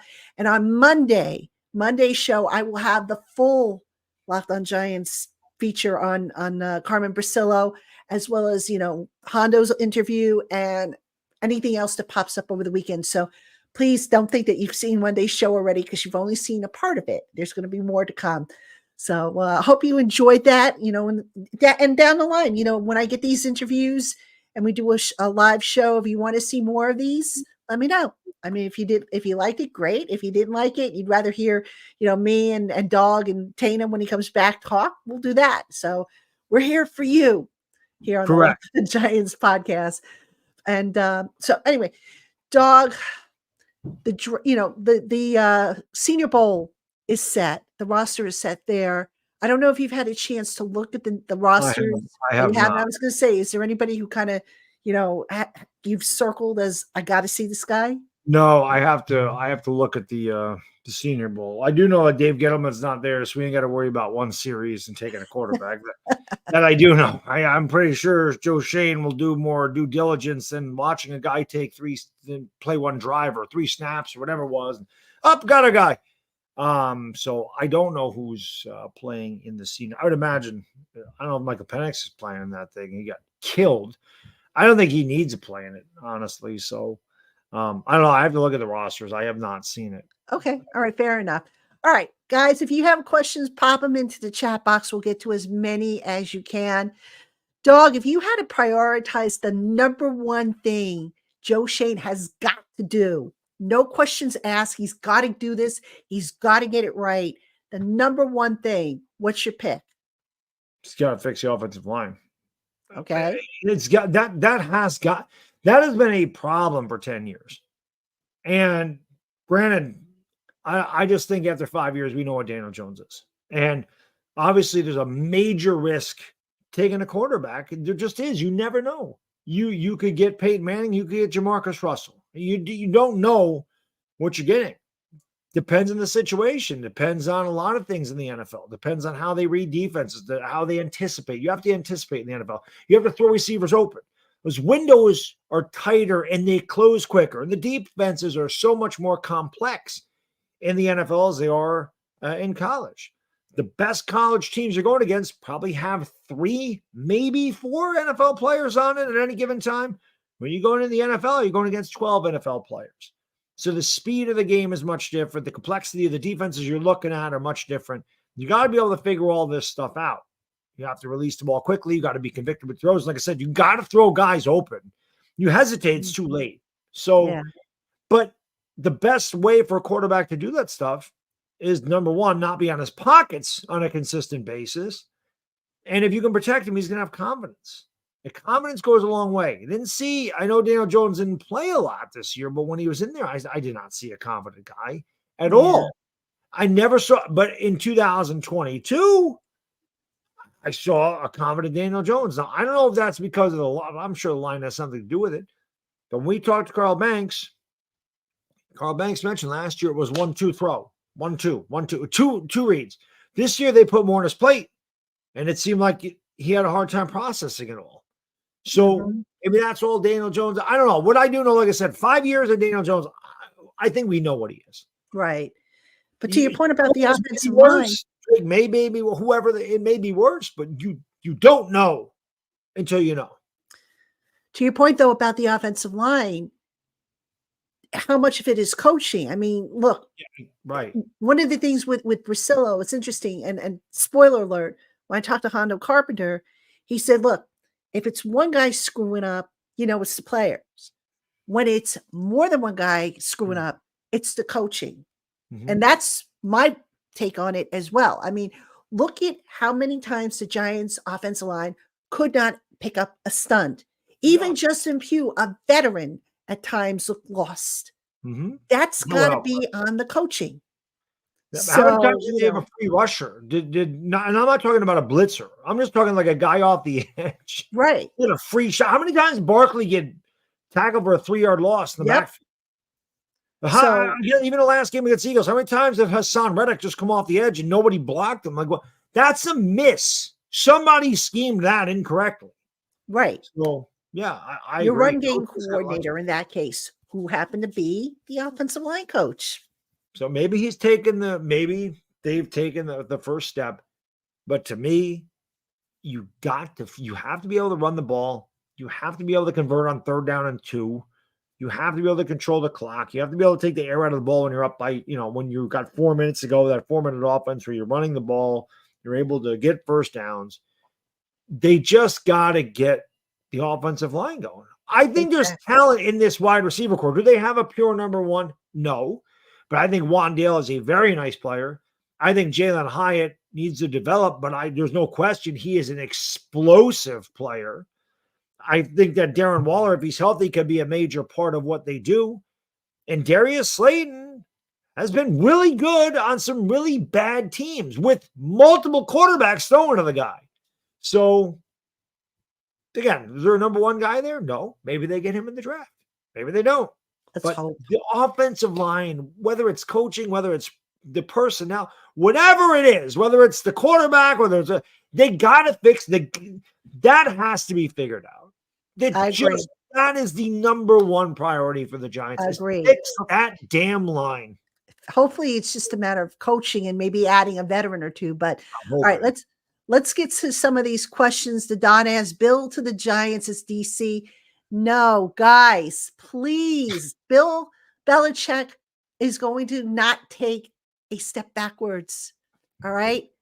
It's not happening. The man just came off of nearly a quarter of a century as a head coach GM. He's going to go and try and pursue Shula's record. He's not coming back here. And if you don't believe me, Paul Schwartz of the New York Post had an article about it, that he's not coming back. So I'm saying it. Schwartz is saying it. I mean, how many more of us do you need to say it? So please, it's a nice fantasy, but it's not on the cards, not in the cards. So say he does break Shula, I don't know where Belichick is as far as career wins go, or how far he is away. He's close. Another season, I think he can make it. Could you see him finishing his career with the Giants in a front office capacity type of thing? Possibly that, but as a DC, no. Yeah, no, he's not going to demote. He won 6 Super Bowls. He's the greatest head coach in the Super Bowl era. He's the greatest head coach of all time. He's not going to say, "Yeah, I'll take a back seat." Yeah, that's not happening. Take a back seat, just be a coordinator. That's not going to happen. All right. Irish Rover asks, "How is our cap going into free agency?" Rover, they're still doing postseason accounting, which is basically who earned what incentives, who didn't, who's getting cap credits. But just real quick, I'll see if I can give you some preliminary numbers. The Giants have, as of right, see now already it's changed. This is different from what I saw this morning. The Giants have 23.858 million total and 16 million effective. The difference being effective cap space is what they have to sign guys under top 51, which starts the first day of the new league year, which is free agency. So that number actually went down because the off-season accounting, which again, the incentives that these guys earn, the likely to be earned, the not likely to be earned, that's all still coming in. Joe Shane's going to have to make some cuts. I'm going to have information on that. I'm going to do an article on that. I'll probably do a show on that as well to explain all that, a salary cap show. I know you guys liked that last year. I'm going to do it again this year. But that's why, in the summertime when people were getting all excited, oh, the Giants got 60 million in cap space. I'm like, nah, come on, man. That number is fluid and it's going to continue to be fluid through, the next couple of months. So, but that should answer your question, I think, for now. It is going to change. So, all right, let me see if we have any other questions here. Okay, here we go. Here's one from Moo. When do you think Eric Gray gets some real playing time?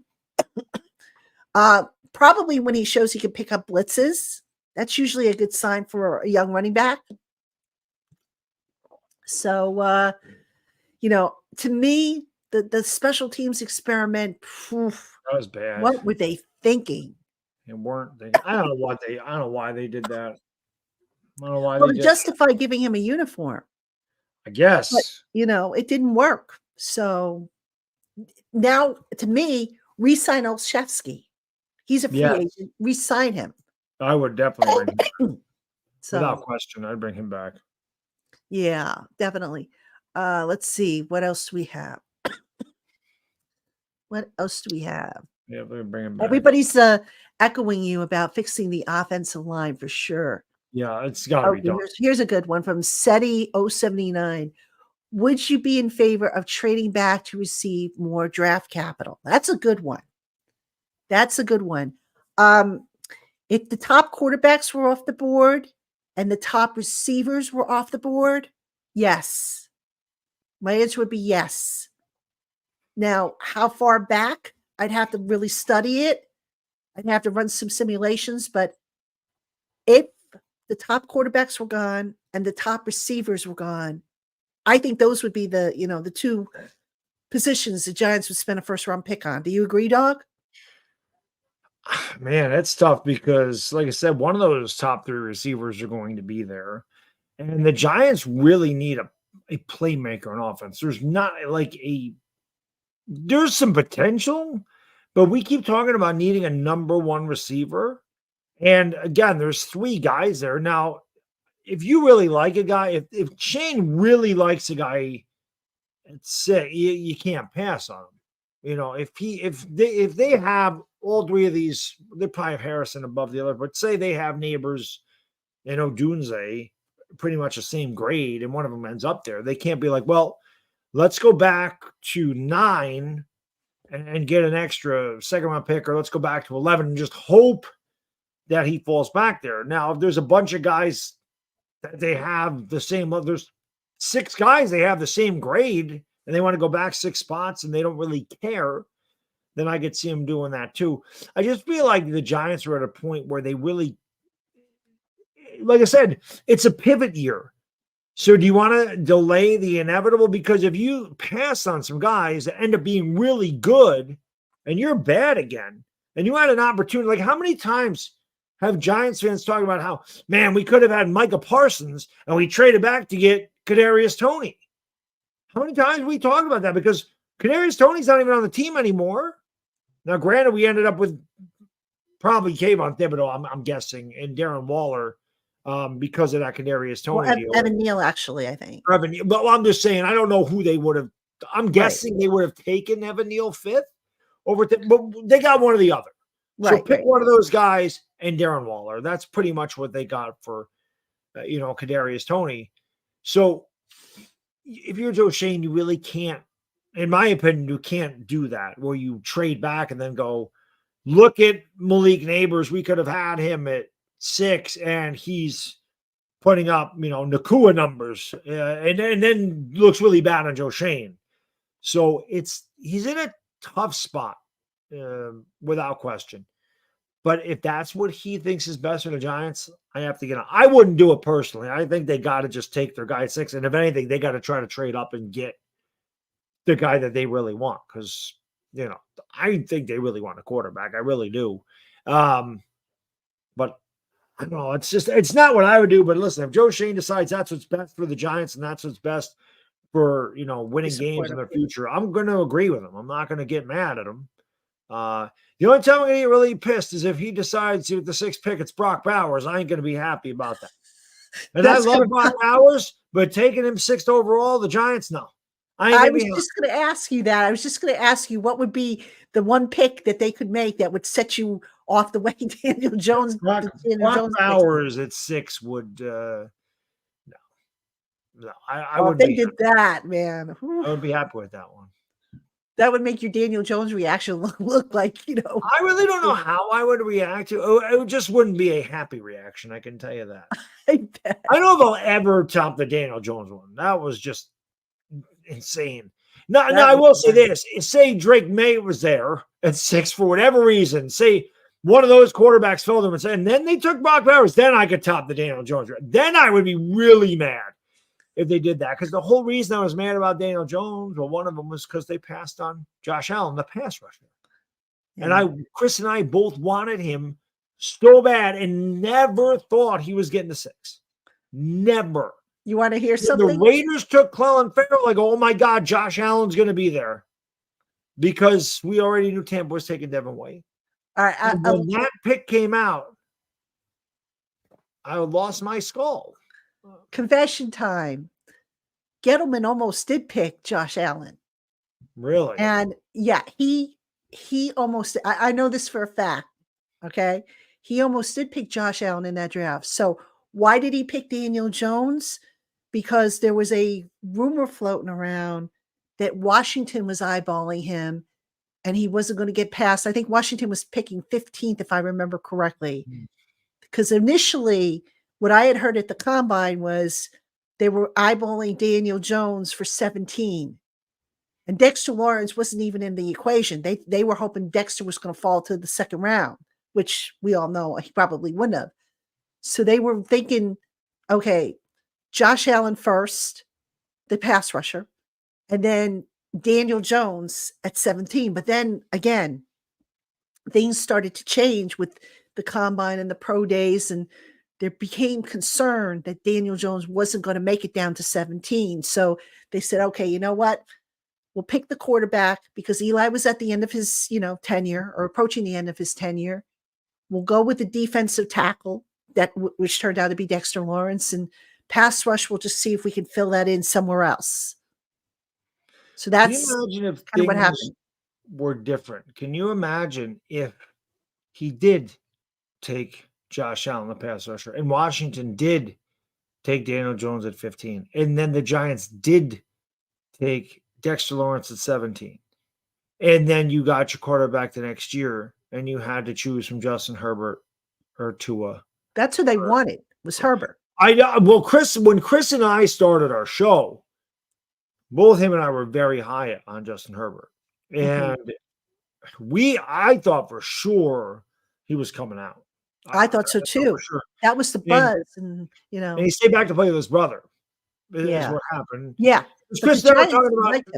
We were talking about like signing a Teddy Bridgewater as a stopgap, letting Herbert sit for a year, and then you play Herbert the next year, and obviously everything fell apart. I remember getting wind of that Daniel Jones rumor either 2 days before or the night before, and I'm like, this is BS. I didn't even know who he was. I never had heard of Daniel Jones. I watch a lot of college football, but who in the right mind, unless you're a Duke alumni or you're an ACC guy and they play Duke, whoever sits and goes, can't wait to watch Duke football today. Like, who does that? Nobody.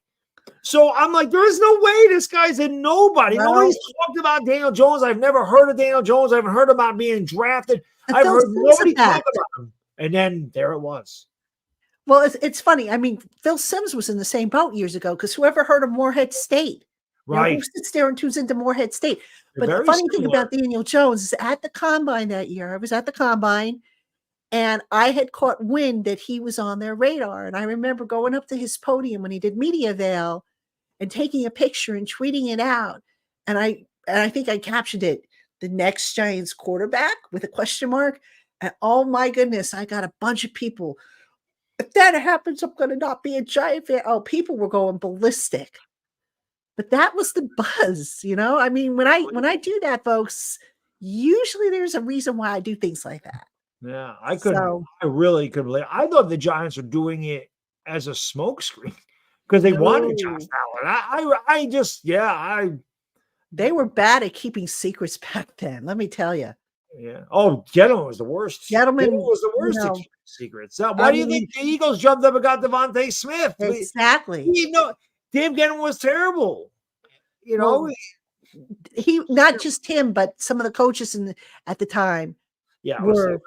Let's just say their poker face left something to be desired. But Coach Shane's got a good poker face. He'll yes, he does. He'll give you a little, but he's not gonna. He won't give you a lot, but he'll give you just enough. He'll give you enough, which is fine. Which is fine because if you have a brain, you can usually figure out what he's trying to say. Yeah, you look down your cards. You look at it.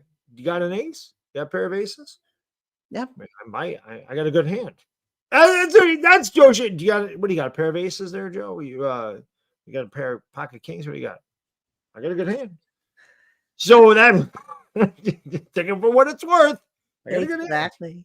That's the way Joe Shane is. So he gives you a little bit. Good guy, though. I like him. Might be kings. It might be Jack 10 suited. I got a good starting hand. You don't know what the hell he's got. So sometimes you'll get something off the record, For me, I'm still confident in Shannon Daboll. I still believe, and maybe it's just still what they did the first year was so miraculous that I guess this year to me, Patty, the reason I'm saying it's so pivotal, again, we're getting rid of all the Gettleman guys. They have, would you say how much cap space? Like 30 million? I think it's like 30 or something total. Okay, so it's still way more than he's had to deal with. They have another top 6 pick here, and they have 3 picks in the top 50. So not only all of that, but we're going to know what these guys are. We're going to know was 2022, is that the guys that we have? Or is 2023 the guys that we have? Which one of those teams is real? Which one of those teams was the fake team? Yeah. Because even this year, we were 6-11, missed by a yard in Buffalo, right? Yeah. Missed. It should have never blown a Jets game. That should have never happened. And then the game against the Rams. There's 3 games that they legitimately could have won. In Buffalo and the Jets, they should have won. They could be 9-8. I mean, it's if ifs and buts or candies and nuts every day be Christmas. We can do this with every team in the league. But still, they were close. But then there's games like they played against the Cowboys where they got crushed. The Raiders crushed them. The Saints crushed them. So which team is this?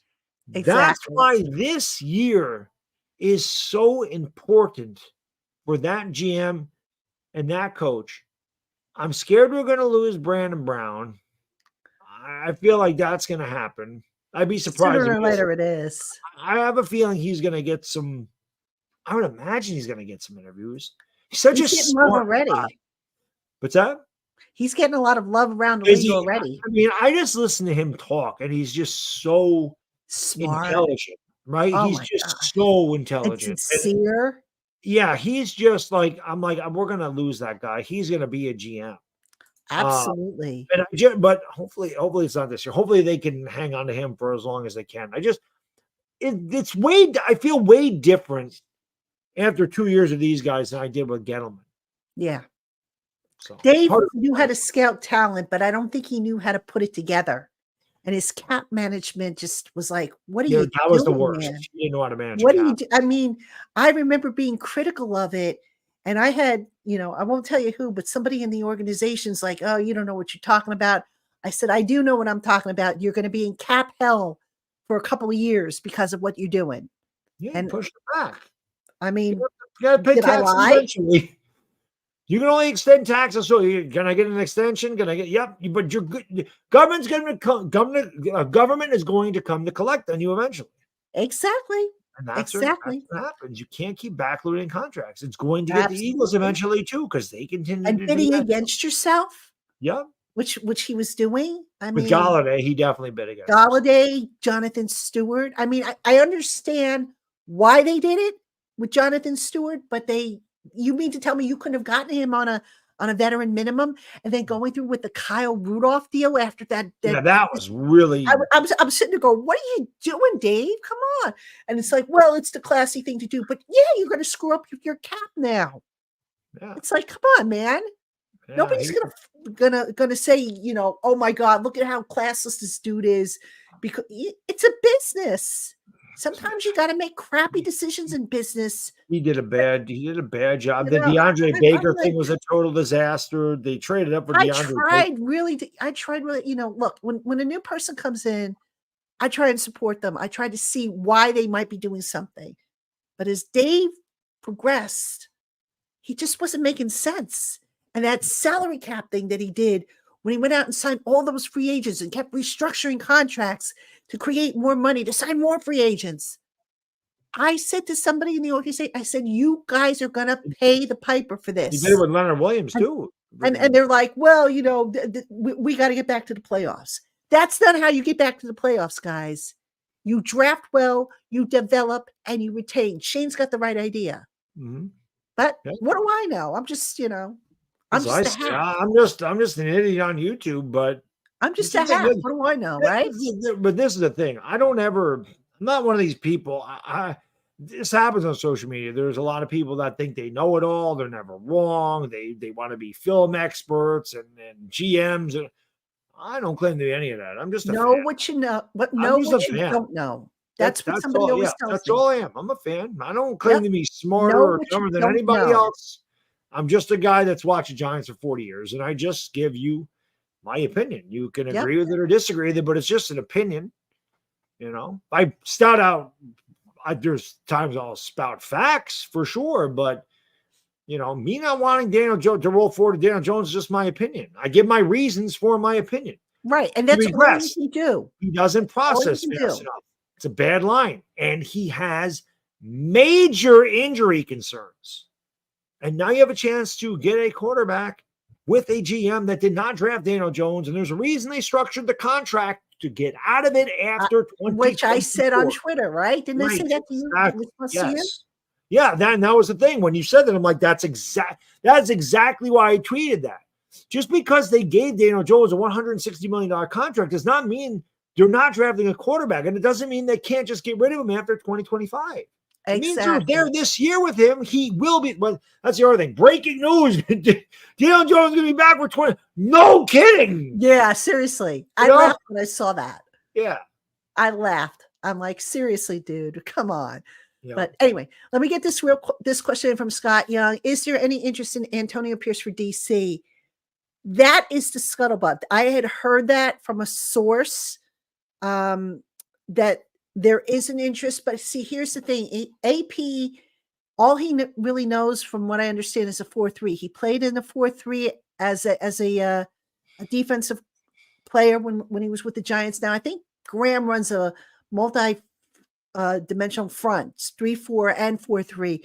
But the bottom line with AP is the Raiders are probably going to hire him for their full-time coaching job. I mean, right now he's kind of in limbo because the Raiders claim they got to go through the processes and stuff like that. But I think that's where AP is going to land. I'd be shocked if he doesn't, get that job. He should get that job, in my opinion. He deserved it. I've heard rumors of Patrick Graham coming back. That's not happening. I think they blocked him from interviewing. Leslie Frazier is a name. Frazier, possibly. But Frazier wants to be a head coach, and I think he had a head coaching interview. If you're the Giants, again, I don't know where they pull these guys from. Do you want retreads like a Wink Martindale who just or do you want to get a fresh guy out of college, perhaps a younger defensive coordinator that isn't so stubborn? That maybe Daboll's hard on the guy, but the guy really has no say. Where Daboll can say, where Wink's been in the league forever, and Daboll just became head coach. Maybe Wink was, I'm not listening to this guy. And that's fascinated me. That's always fascinated me because when a guy gets fired by another team and then he goes on to the carousel and another team picks him up, it's like usually he got fired by the other team because he failed. Right. Why are you picking him up again? Mm-hmm. I mean, I guess there were, there's circumstances why you would pick him up again, but it's wild. It really is. Yeah, usually I would think you'd want to promote somebody that's done a good job and give them. I would agree with that. Title. Yep. I would definitely agree with that. So, yeah, I mean, just look at Washington. Now, again, I work with Louis T, obviously big Commander fan. And you look at Bieniemy, who moved laterally. And he was no good in Washington because, number one, biggest reason is Pat Mahomes ain't quarterback. But Bieniemy moved laterally.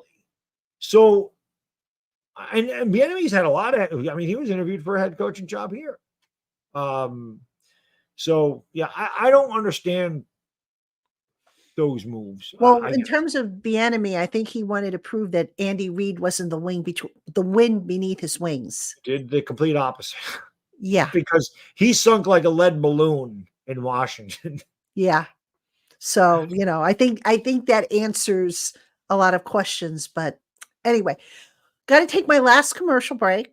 When we come back, we'll continue our discussion. We'll continue taking your questions. So pop them in the chat box and we'll take this last break. So don't go anywhere. Hey, Giant fans, if you're concerned about some of the supply chain shortages affecting certain life-saving antibiotics, then you need to know about Jace Medical's Jace Case. The Jace Case is a pack of 5 different and common antibiotics that can put your mind at ease during these uncertain supply chain times. Visit jacemedical.com and complete your physician encounter. It will be reviewed by a board-certified physician, and if approved, your Jace Case medications will be dispensed by a licensed pharmacy at a fraction of a regular cost. You can also customize your Jace Case with other medications. All you need to do is go to jacemedical.com, use your offer code LOCKEDON to get $20 off your order, and fill out the information. Again, that's jacemedical.com. That's JASE medical.com. And the promo code is LOCKEDON for $20 off your first order. Hey, Giant fans, keep up with the comings and goings this offseason and continue the conversation as a member of the Blue Crew community. This exclusive community is part of the Locked On Giants podcast, and it offers exclusive content and opportunities delivered directly to your phone. Plus, members can keep the conversation going with me one-on-one via text.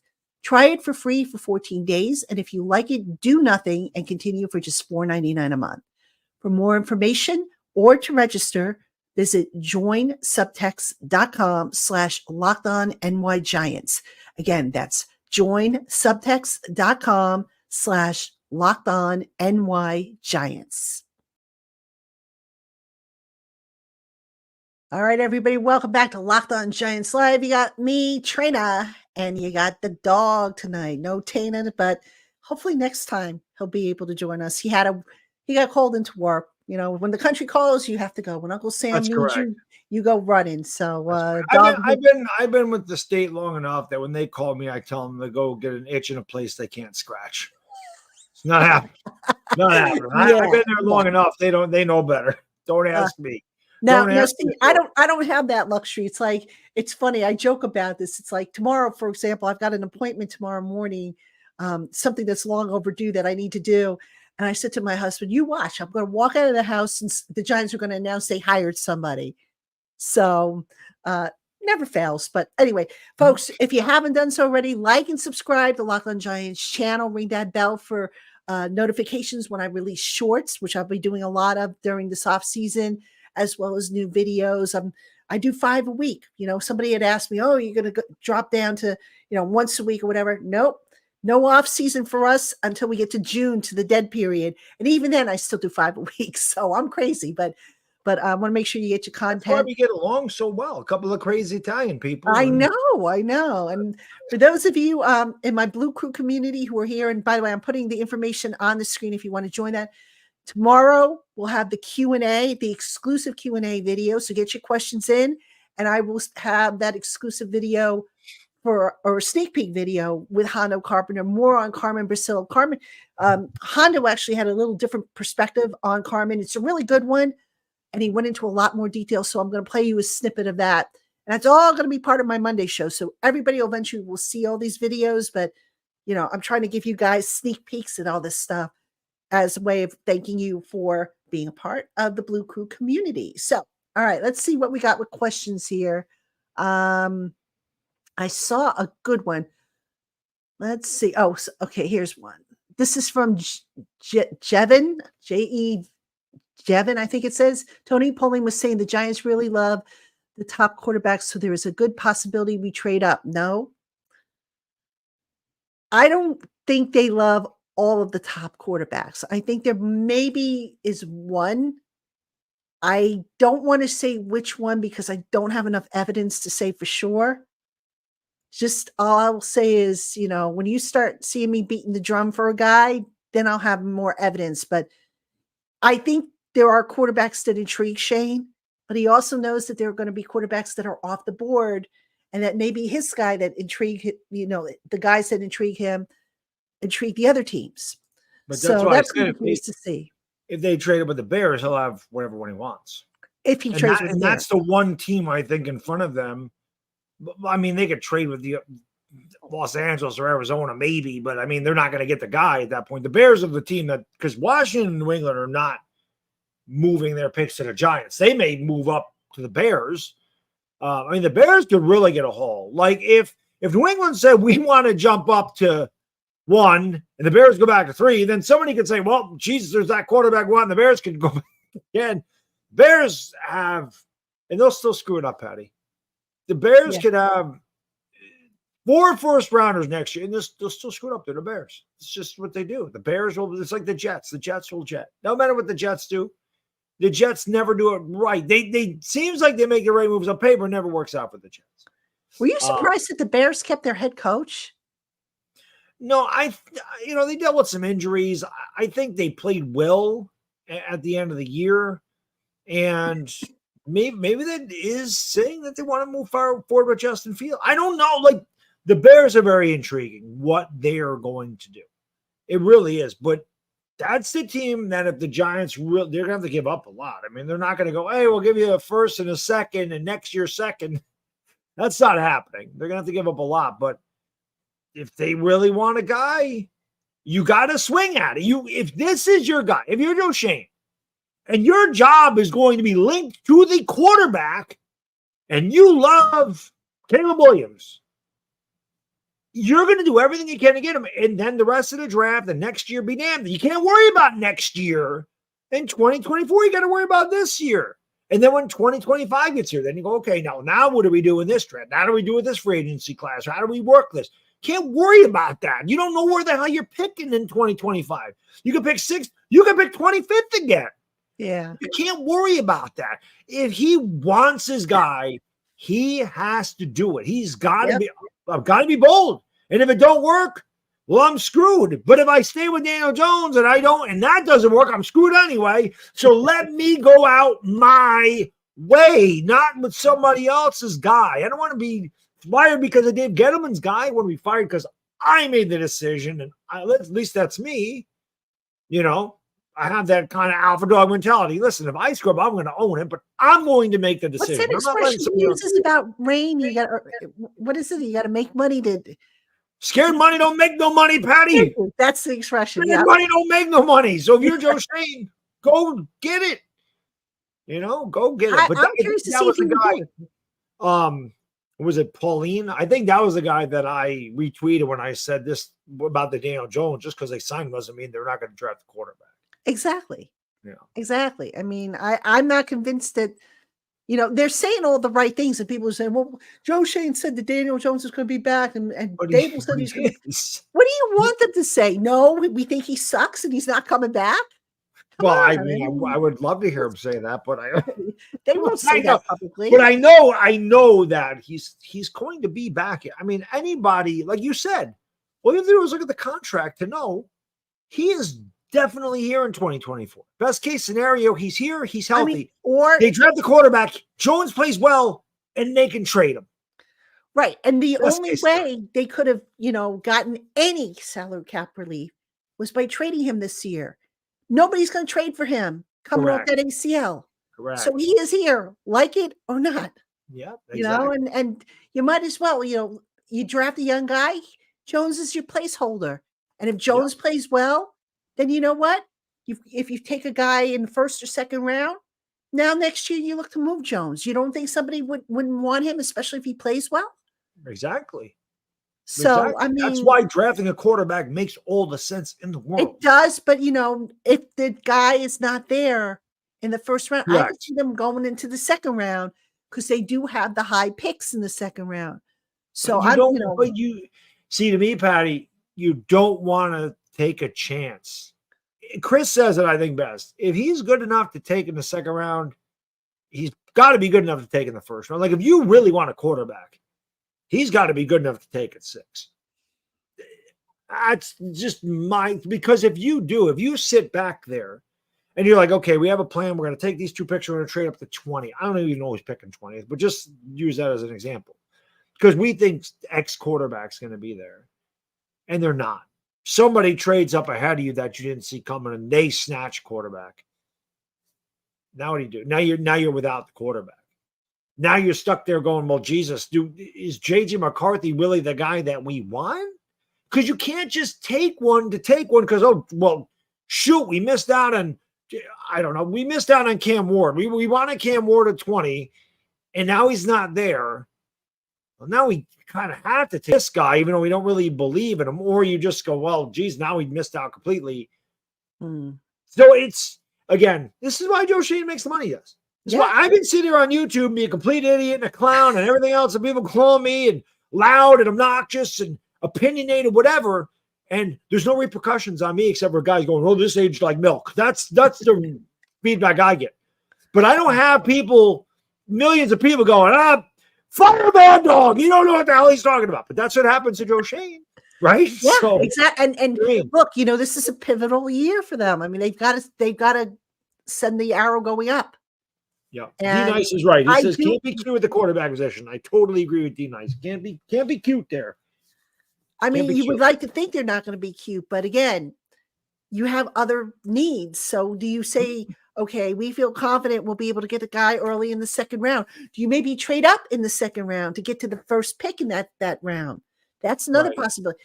So I'm curious to see what they do. I mean, in talking to people, some of them are like, you don't necessarily have to get your quarterback in the first round, because they point to Dak was a fourth rounder. I think Hurts was a second rounder. Howell wasn't but the big difference there, Patty, is you had a winner in Dallas. Romo had gotten hurt. Now nobody expected Dak to do what he did, but they took Dak, like they took Zeke first because they were a good team, but Romo got hurt. They picked fourth. They took Zeke, and then Dak ended up being Dak. Hurts, they had just given Giants fans. They just gave Wentz a massive contract. Wentz was a couple years removed from being an MVP candidate before he tore his ACL, and they won a Super Bowl in that year.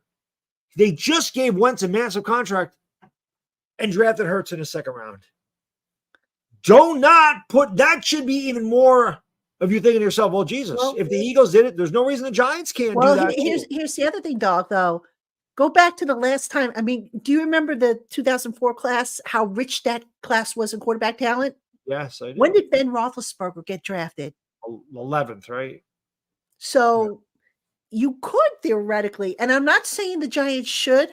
I'm just saying, if you believe that this class is deep, and I'm talking about the quarterbacks, and you have, a preference, these are my top three guys, maybe the Giants can sit tight and say, hey, we'd be happy with Jaden Daniels or Drake May or Caleb Williams or whoever Michael Penix, whoever falls down to us at 6. We'd be happy with that. Well, maybe you don't have to trade up. No, that's definitely a possibility. If they like Williams, May, Daniels, Penix, and Ward, because those are my top 5 quarterbacks in this class. I really like Cam Ward. Cam Ward is a very underrated player. He's a very good quarterback, played at Washington State. They started off really good and they kind of fell off. And he's just a guy that doesn't get the accolades of the other guys. But I feel like he's probably the 5th best quarterback in the draft. So, yeah, if they look at it going, even take him out of the mix, but just say 5's better. Just say there's 5 quarterbacks. And like you said, we're happy with any of them. We don't feel the need to trade up because we'll be happy. We feel like any one of those 5 guys, because Los Angeles isn't taking a quarterback, and Arizona's not taking a quarterback, and I can't see 2 teams trading up in front of the Giants. But if that's the case, say somebody did move up to 4th, the Giants could do what they did last year and go, you know what, Los Angeles, we just want to move up the spot because we don't want anybody else to get it. They might have to give up something else to do that, but I digress. Then, yeah, at that point, you might say, well, one of those guys is coming to us, which is why they took Thibodeau 5th, because they knew Akwanwu or Neal were going to be there at 7. So Thibodeau was not guaranteed to be there at 7. So, why don't we just take him now and we'll get either one of them linemen at 7? Right. So, yeah, if they like 5 of the quarterbacks the same and they don't feel like there's that much of a difference. Right. If it's a fraction of a difference in the grade, then, it's like whoever falls, we'll take them. Yeah. That's kind of how they do it. That's kind of how the tiebreaker is decided. So, I mean, we'll see how it plays out, because you still got to get through the combine and the pro days, because guys' stocks will go up and go down and whatnot. And there's always these stories that come out. Oh, this guy is a heart murmur. Oh, look at this guy did this off the field. Oh, this guy got arrested for this. And it's great. Oh, this guy was here, and then he Anthony Richardson was slated to be like a second-round pick, and then all of a sudden he gained momentum. He had a great combine. Bang, he's fourth. It's kind of the way I equate Jane Daniels this year. Jane Daniels was kind of, no one really knew about him. Wins the Heisman, bang, there he is, one of the top 3 quarterbacks. Probably going to go top 3. So, and then maybe quarterback really wows you at the combine, and they go, "Up, this guy's stock just went up." Yeah, it's an interesting offseason, but I'm telling you, whatever they do in free agency with that quarterback, I think is going to speak volumes about what they do in the draft. Absolutely, I agree with you. And I saw the question. Barbara Carroll asked it, so I don't have it to put on the screen, but she asked about, do you think the Giants will re-sign Tyrod Taylor? I'd be stunned if they bring him back. Look, Tyrod, I like Tyrod. I think he's a great backup option. The problem is he gets hurt. I mean, how many times against the Eagles did he have to come off the field because he got banged up? No, Tommy DeVito only got in there because Tyrod Taylor got hurt. Was it? Yeah.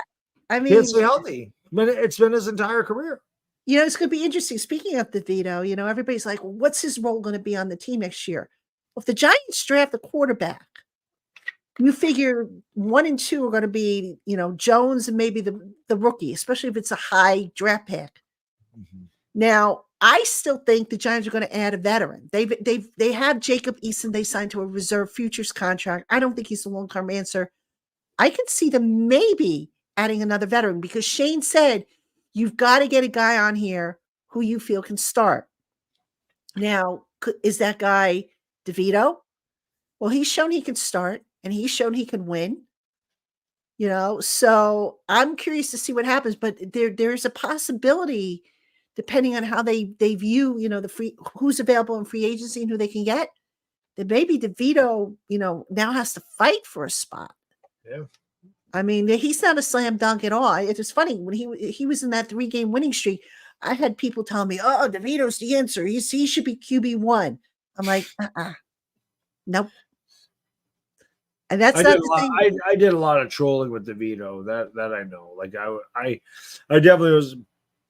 Some of the stats I put out there, it was just totally a troll because it was a fun story, and I knew Tommy DeVito wasn't going to be the Giants' future quarterback, but I think that he showed he can play at the NFL. Absolutely. I think that his contract is so little money that you might not have to go out and give a Tyrod Taylor type contract to a Marcus Mariota or a Jacoby Brissett or whoever, a 2-year 50. Right. You may be able to save that $15 million and just let DeVito play for less than $1 million a year or whatever he's making. Yeah, he's got his endorsement deals. Yeah.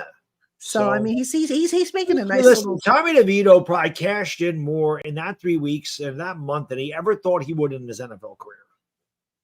I mean, I have my thoughts about that. Good for him if he's able to do it. I tend to be old school, and having spoken with some of the players going back to the 2017, we always kind of chuckle at these players these days who are all about their brand and promoting their brand and whatever happened to, focusing on football and taking care of that, since that's why you've got this opportunity to have a brand to begin with. But, to each his own. Social media. If there was no social media, it'd be much different. And he's promoting, Rowers is good. I've had Rowers sauce, but any true Italian will tell you, you don't do jar sauce. No. I mean, come on.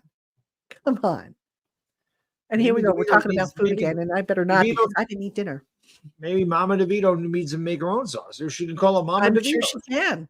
I'm sure she can. He can sell some spaghetti sauce. Mama DeVito. I'm sure she makes a great sauce. Absolutely. All right, let me get this question up here. Switching gears a little bit. Jay Walnuts, do you think Simmons comes back since Wink is gone? I think they would like to have him back, but, I wonder if he gets an offer elsewhere because Simmons, he was pretty good as a spy. They used him as a spy this year. They used him as that pseudo linebacker safety role to help against the run as well as have somebody in coverage. Coverage linebacker. Because I think he might be tough to bring back, but do I think they will try to bring him back? Absolutely. I do think that. I would like Isaiah Simmons back. He's got a world of talent. He's 25 or 26 years old. He was picked 7th overall in the draft for a reason. There's some talent there, but it's a good question. I guess it'll depend on who the Giants bring in as their defense coordinator and if Simmons will fit their system. So that's a really good question. Yeah. All right. Fabian asked this question. Fabian, I think you meant a different year because 2023 is done. So if you want to resubmit that, Fabian, I'll tackle it. If you're talking about 2025 or something like that, I think the Giants are probably, when you say a division title, if you're talking about the NFC East, I could see with the right moves, yes, they can compete for the division title. Do I think they can be the conference championship? Not quite. I think they're at least a couple of years away, maybe even more, depending on what they do this offseason. So, I think the division is, you got to start there. And they did finish 3-3 in the division, which was, a positive, but you can't be getting blown out either because the Eagles, beat them by 2 scores. Dallas blew their doors off. I want to see more competitiveness in the division. I don't think we saw enough of that. Dallas beat the hell out of us. Dallas blew their doors off. Dallas killed us. 89-17. That was gross. They had 640 yards of offense in that second game. That's not good. Like I said, I think the Eagles came back to us because I think if we played the Eagles at the beginning of the year, it might not have been close. Christmas Day, they were blowing us out and they screwed up and fumbled that kickoff. We ended up scoring a touchdown.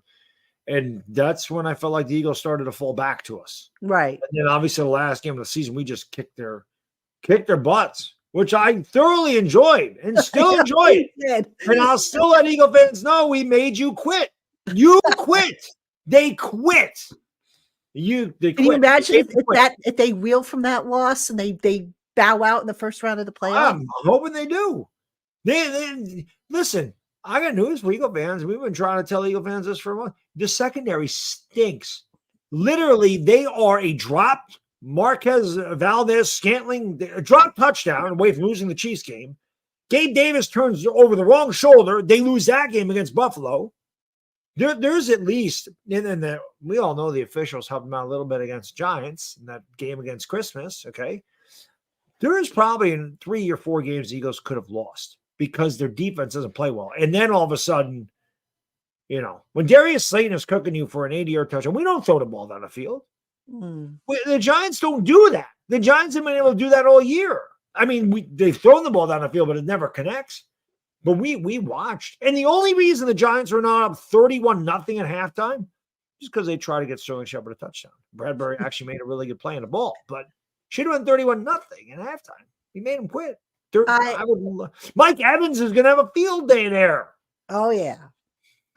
It's going to be interesting. I'll tell you what. Are you and Tana going to call any of the games?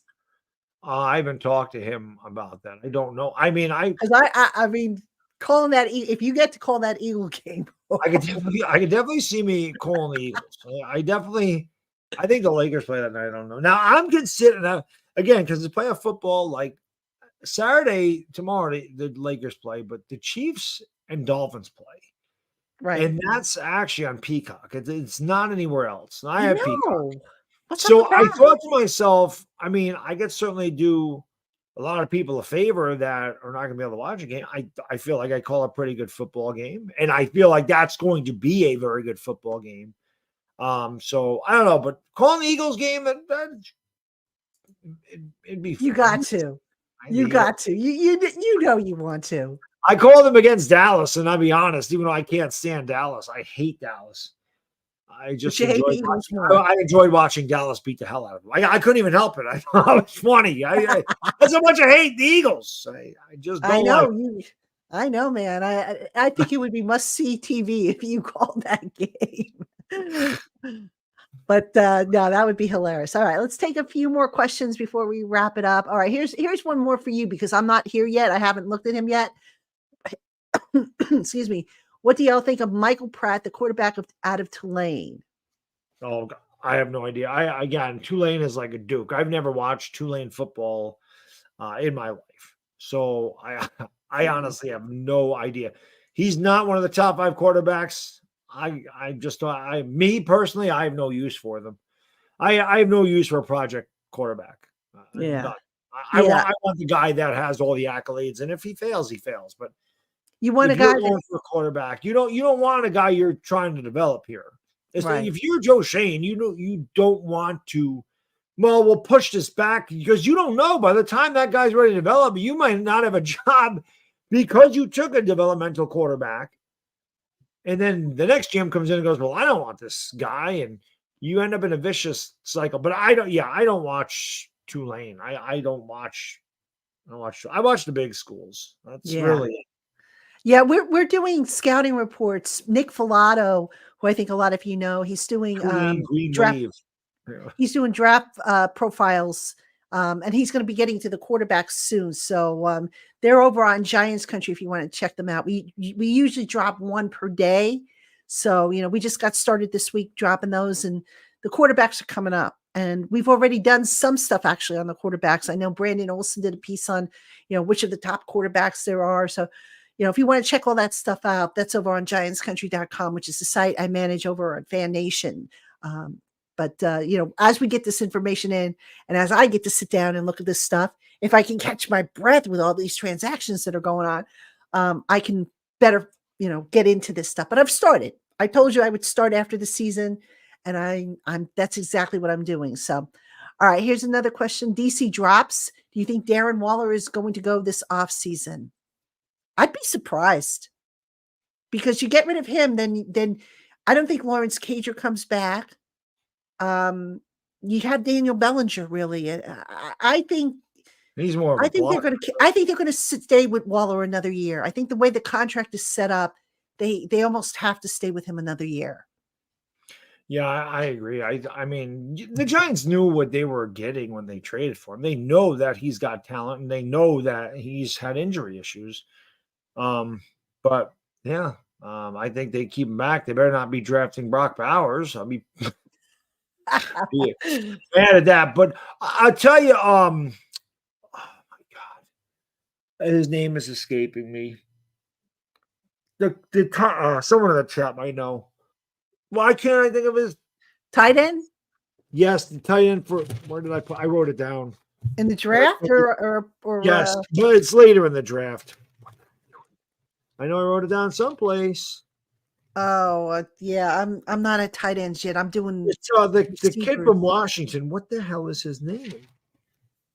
Washington, the Huskies tight end. Here we go. He is Jack Westover. I mean, for me, I like Westover a lot. Not early, but like again, maybe like a 4th round pick where they got Bellinger. But Jack Westover was a pretty good tight end. I liked a lot of guys from Braylon Trice. I liked him a lot. Dylan Johnson, again, I liked him a lot. The running back. Again, these are not like 1st round guys. Penix is a 1st round guy. Udunze is a 1st round guy. I really liked Washington's team a lot because I watched a lot of them play. But I love Udunze. I love Braylon Trice as an edge rusher. I think Westover and Dylan Johnson would be good late round picks. But we'll see. I can tell you whoever the hell number 73 was for Washington. I didn't like him. He reminded me of Evan Neal. Got like a killed. So I didn't like him. All right. Fabian came back and he said 2030 is the year. Do I think the Giants will win? I guess a division title again, Fabian. I think they can, with a little bit of luck and some right moves, they can probably win a division title next year. But they're still a few years away from a Super Bowl. I would hope by 2030 they win, because I'm going to probably be ready for retirement around that time. They win a Super Bowl in 2028, guys. It's cyclical. Everything happens for a reason. You would hope. It aligns from when I was growing up. I had a chance to cover this year's Super Bowl. I had a chance to go to Vegas, and I said, okay, I can either go to Vegas or I could go to the Combine. What do you think I chose? I chose the Combine. More important. Yep. What am I going to do? I mean, Vegas, I can entertain myself. Don't get me wrong, but why go out there and cover that when, what's that going to do for, I'd rather be at the Combine where I can put my feet on the ground and talk to people and get a feel for what may or may not happen. Listen, and I do pretty good. Giants are really bad when I was born. I say it all the time. They were terrible. In the 70s, they were terrible. They had one good year in 81, right? They made the playoffs. They won a playoff game. And then they were bad 82 and 83. Then they made the playoffs in 84, 85, 86. So we just hit that. But my kid was born in 2017. This is the first time the Giants ever lost 13 games in their franchise's history. They were bad pretty much throughout his young childhood, which he still is. But there's that one playoff year right there in the middle of it. That was really bad. They were bad this year, so expect them to be bad next year. And then expect the playoffs, and him to win a Super Bowl when he's 11, like they did when I was there. But they won it when I was 11 years old. So it's cyclical. Then they'll win in 2032. Right? Because there's also 17 years between those titles. And then there's 4 years. See how this works? I'm telling you. It's in the stars. 2028 we're in the Super Bowl to cover, and then I can retire. Seriously. 2028, you got it.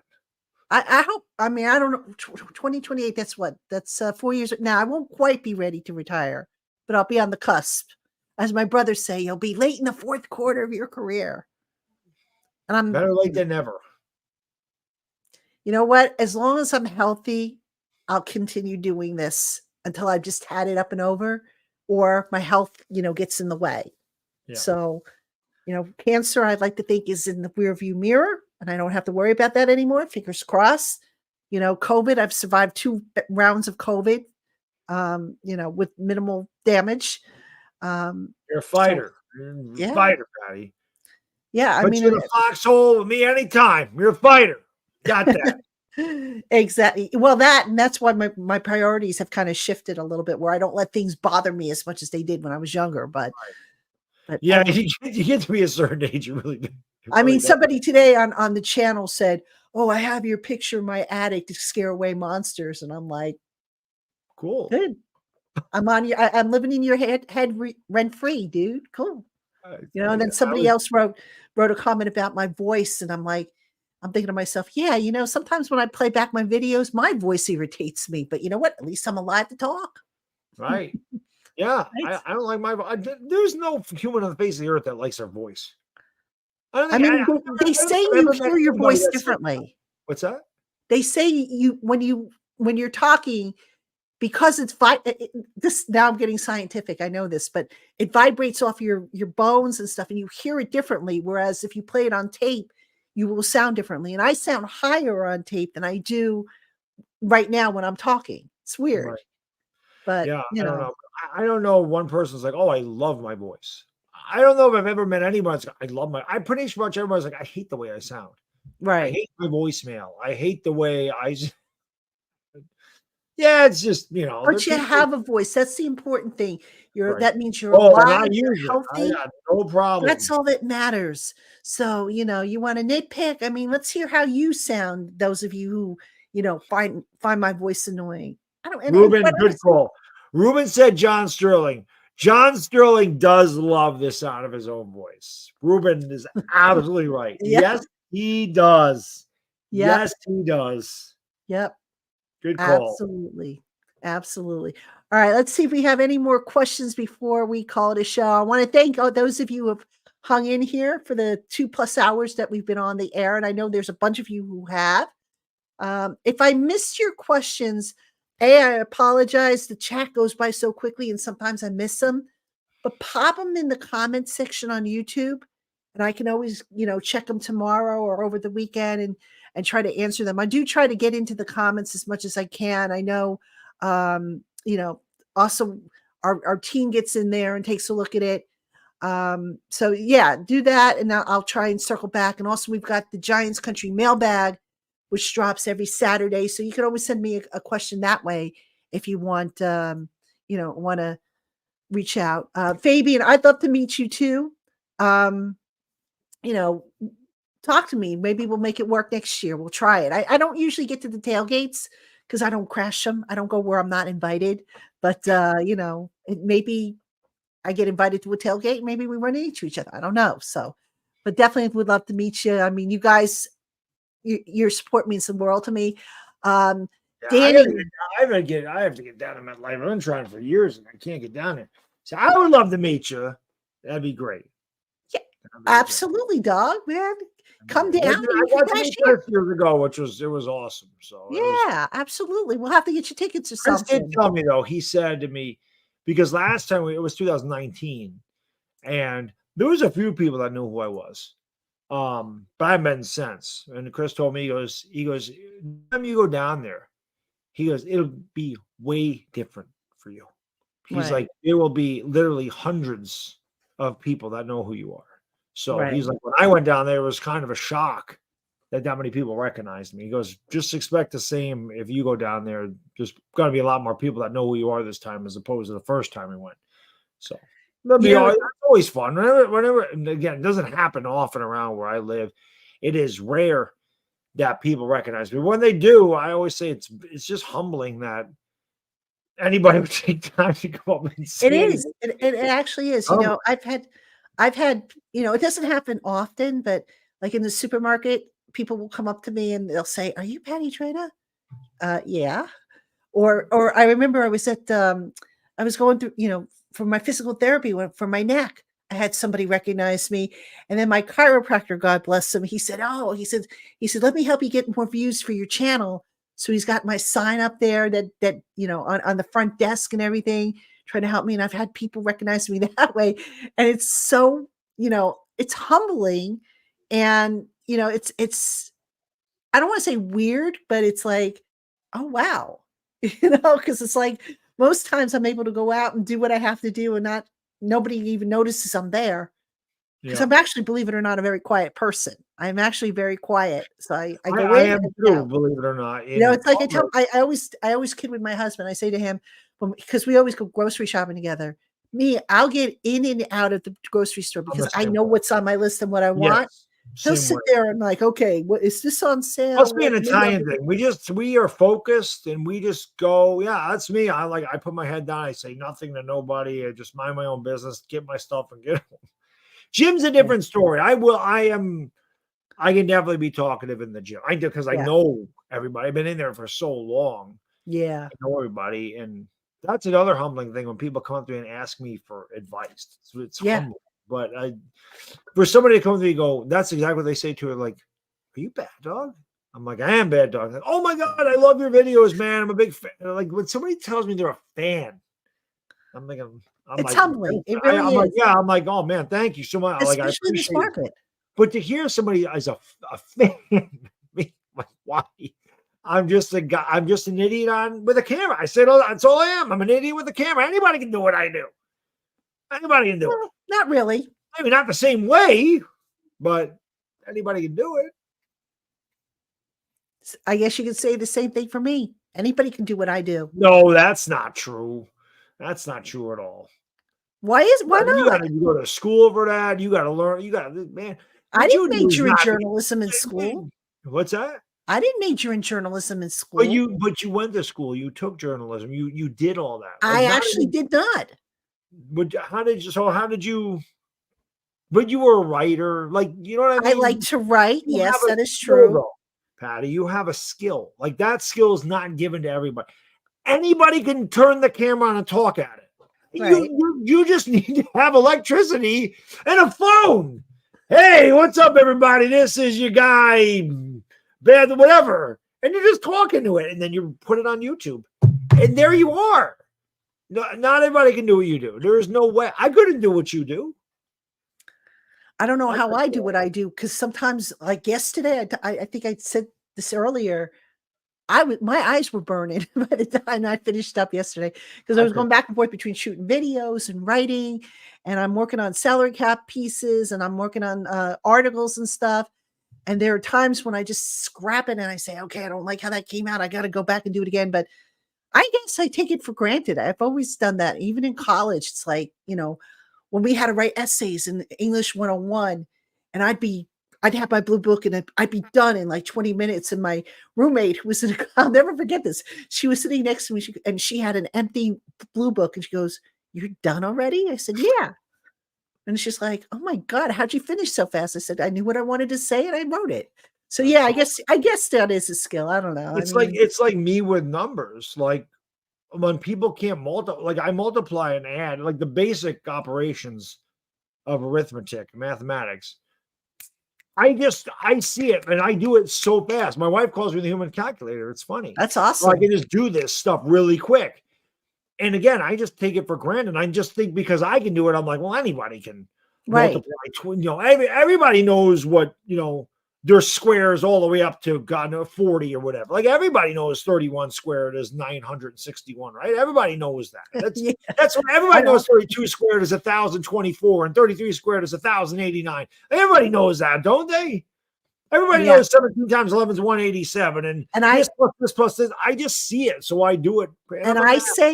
And I always say to people, well, if you can talk, you can write. And actually, it's not the same thing. No, it's definitely not the same thing. But let me get a couple questions in before we call it a show. Danny Cardona asks, any word on draft trade rumors? Danny, too early right now for any of those rumors. They will start to pick up as we get a little closer to the combine. So I will keep you guys posted if I hear anything, because I am sure that we will be doing another show with Dog and hopefully with Taina before we get to the combine and whatnot. I mean, we're not gonna end it on this night. Jonathan Christ asked, do you see us spending some money on a cornerback 2 or a pass rusher? Pass rusher possibly.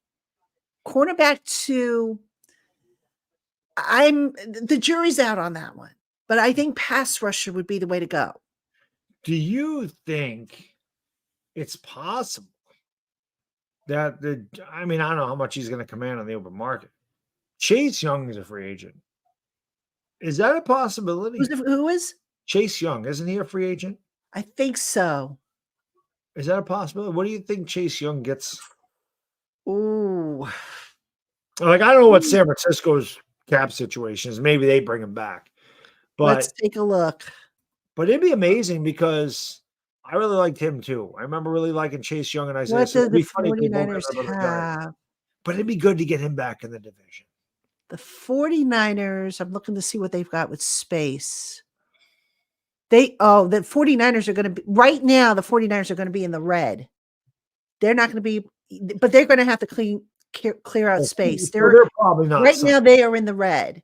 So they're probably not forking over a boatload. And total space is 1.359 million. Let me see what Chase Young's market value is. That's going to be a good one. Let's see. It would just I don't know if they would go with him, but let's see what his market value looks like. Bring him back into the NFC. Chase Young has a projected, according to SpotTrack's projected market value, 13.6 million. That's not bad. That's not bad. If you could get him for that, I would jump on that. Yeah. I would say at this point, draft for a wide receiver 1, sign a veteran on your offensive line, sign a veteran pass rusher, cornerback 2. That's a tough one. I got to look at the cornerback class a little bit more deeply and see if there's somebody that really jumps out that maybe you can use a second round pick on. One of the 2 second round picks, assuming that you don't trade up. So that's how I would approach it right now. But again, I'm very early into my draft study now to where, I could say for sure, Putting this out there right now. I'm in on going after Chase Young. Let's bring Chase Young to the Giants. I'm in. If you can get him for $14 million a year, bring him here. Okay. Chase Young, Micah McFadden, Bobby Okereke, Kayvon Thibodeau. Go. Ready to go. Right. Let's do it. Right. Yeah, definitely. All right. A couple questions along this line. Jonathan Chris and a few others I see. I think Peter Randazzo also asked this question. Do you have who is a realistic defensive coordinator? And he likes the defensive backs coach. Oh gosh, the name just escapes me and I wrote about him. The Ravens defensive backs coach. I don't know that. Oh, I just wrote about him too. Hang on. This is going to drive me nuts if I don't look it up. Hang on. I'll tell you who it is. Denard Wilson. Denard Wilson is a young, if I remember correctly, he doesn't have a whole lot of experience as a DC. I'd have to look at the article I wrote. But you know what? I wouldn't be against it. He's a former player. He didn't last long in the league, but I'm always in favor of guys who played in the league, to be honest with you, because they just connect with today's players a lot better. So, I have to go and look at some film, which I haven't had a chance to do yet because I had to get ready for this show, but I'll take a look at that and see, if who I like. I know I'm not sure, Leslie Frazier, that's a retread. Would it Antonio Pierce if they got him? I'd be thrilled with that. I don't know a whole lot about the Titans coordinator that they are going to interview, and it sounds like the Jaguars are interested in him as well. So we'll have to see about that. I have to get a little deeper into that stuff. So let's see. Lucas, I'm with you, man. I am old enough to remember Marvin Harrison, for instance. So am I. Well, you're old enough now his kids remember out there. The prospects you look up now. Remember looking at their dads as prospects. Yeah. I know. Isn't that? Oh God, it makes me feel so old. All right. Ruben asked about Josh Allen as a pot. I have a feeling wouldn't Josh Allen maybe get the franchise tag? Is he a free agent? I think he is. Let me see. Well, yeah, he'd have to be because even with a 5-year deal, he came out the year Daniel Jones did. Yeah. Let's see. Josh Allen. We want the here we go. Josh Allen, outside linebacker. He is, he's a free agent, unrestricted free agent. They picked up his option year. He's got a market value of $21.7 billion. Bring in Chase Young. Yeah, I think, first of all, I think the Jaguars will probably franchise tag him. I'd be surprised if they don't. So I don't know if he's going to be available. I mean, if he is, great, but I think Chase Young would be he just cheaper. Can't afford Josh Allen. I would love him. I mean, it's the whole reason I had my blow up. Yeah. Draft Josh Allen. Yeah. A couple more, and then we'll call. Then I gotta call it tonight because I've got to get stuff ready for tomorrow. I gotta go Will they move Neil to guard? They've said no, but I'm curious to see what Bricillo has to say. We should be hearing from them, the coaches. I think actually we won't hear from them until the spring. So right now, do I think they should move Neil to guard? Yes, but let's get the guy healthy first. Let's see what this defensive coordinator. Listen to me. Offensive line coach has to do. Let's see what he does in camp and everything else forward. That I don't want to give up on a right tackle and move him to guard. But if he is really bad again, then yes, you can't do. They never did that with Eric Flowers. I screamed about it for years. Move Flowers to guard. Try him at guard.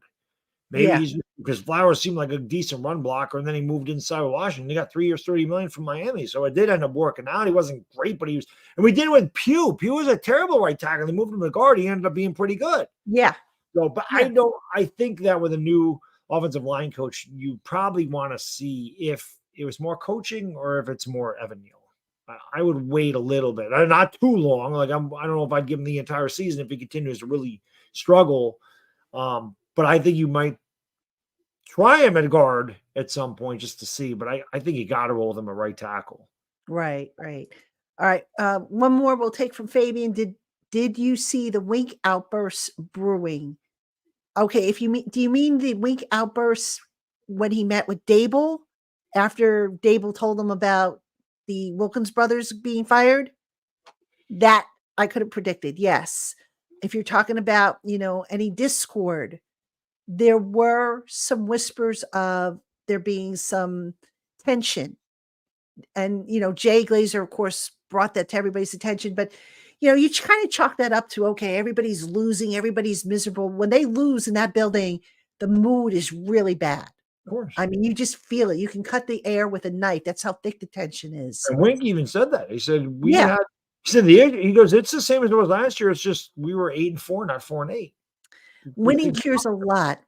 Winning definitely cures a lot. So, did I think it would come down to this where Wink would just storm out and tell, tell Daboll, you know what? I would have hoped not, but there were some things. I mean, now that I think about it, going back to the summer when Wink's defense was just basically beating the crap out of, the offense, you say to yourself, okay, was that good or bad, or how did they really feel about it? So I guess in retrospect, maybe there were a few things there, and there's some other things that, unfortunately I can't get into, but the politics, there were politics, and let's just say when you have politics and guys are going and doing, going this way and some are going the other way, that's not good. So it happened. It's unfortunate. It is what it is. You move on now. So, all right, everybody. I want to thank you for showing up. Dog, great job as always. I always love talking ball with you. Yeah, absolutely. Without question. I was glad that you were able to come on.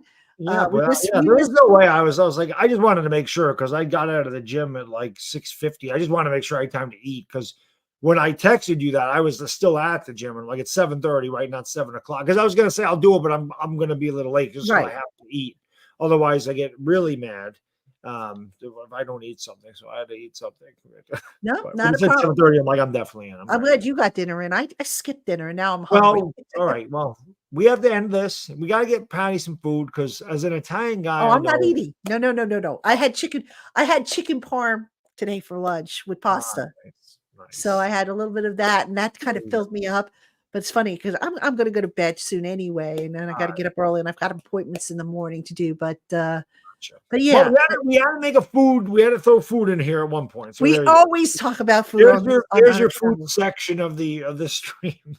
And by the way, you're going to hate me for saying this, but I have had Italian now 3 days in a row. I told my husband I'm sick of Italian, and normally I'm like, yeah, Italian, definitely. I'm sick of it. I told him I want Mexican for tomorrow. Either that or Tex-Mex. I can see. You gotta change it up. Italian food's heavy. I mean, you gotta change up now. I mean, listen, I love veal parm, but I don't think I could eat veal parm. If I eat veal parm 3 days in a row, I'd be like, okay, it's time for a change. He wanted chicken parm, so we had chicken. Yeah, that's what I mean. I love chicken. But I was like, okay, that's it. I couldn't even finish mine. I'm like, here, you finish mine. It's heavy. It's heavy food. So anyway, and we got the good Italian pasta too.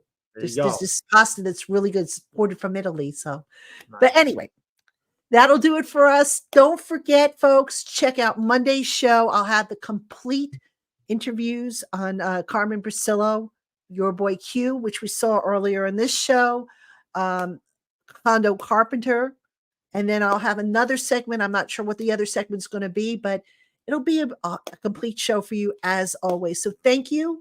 We will see you. Actually, I'll see my Blue Crew members tomorrow for the Q&A, and I will see the rest of you on Monday. Have a fantastic weekend, and thanks for joining us. Peace.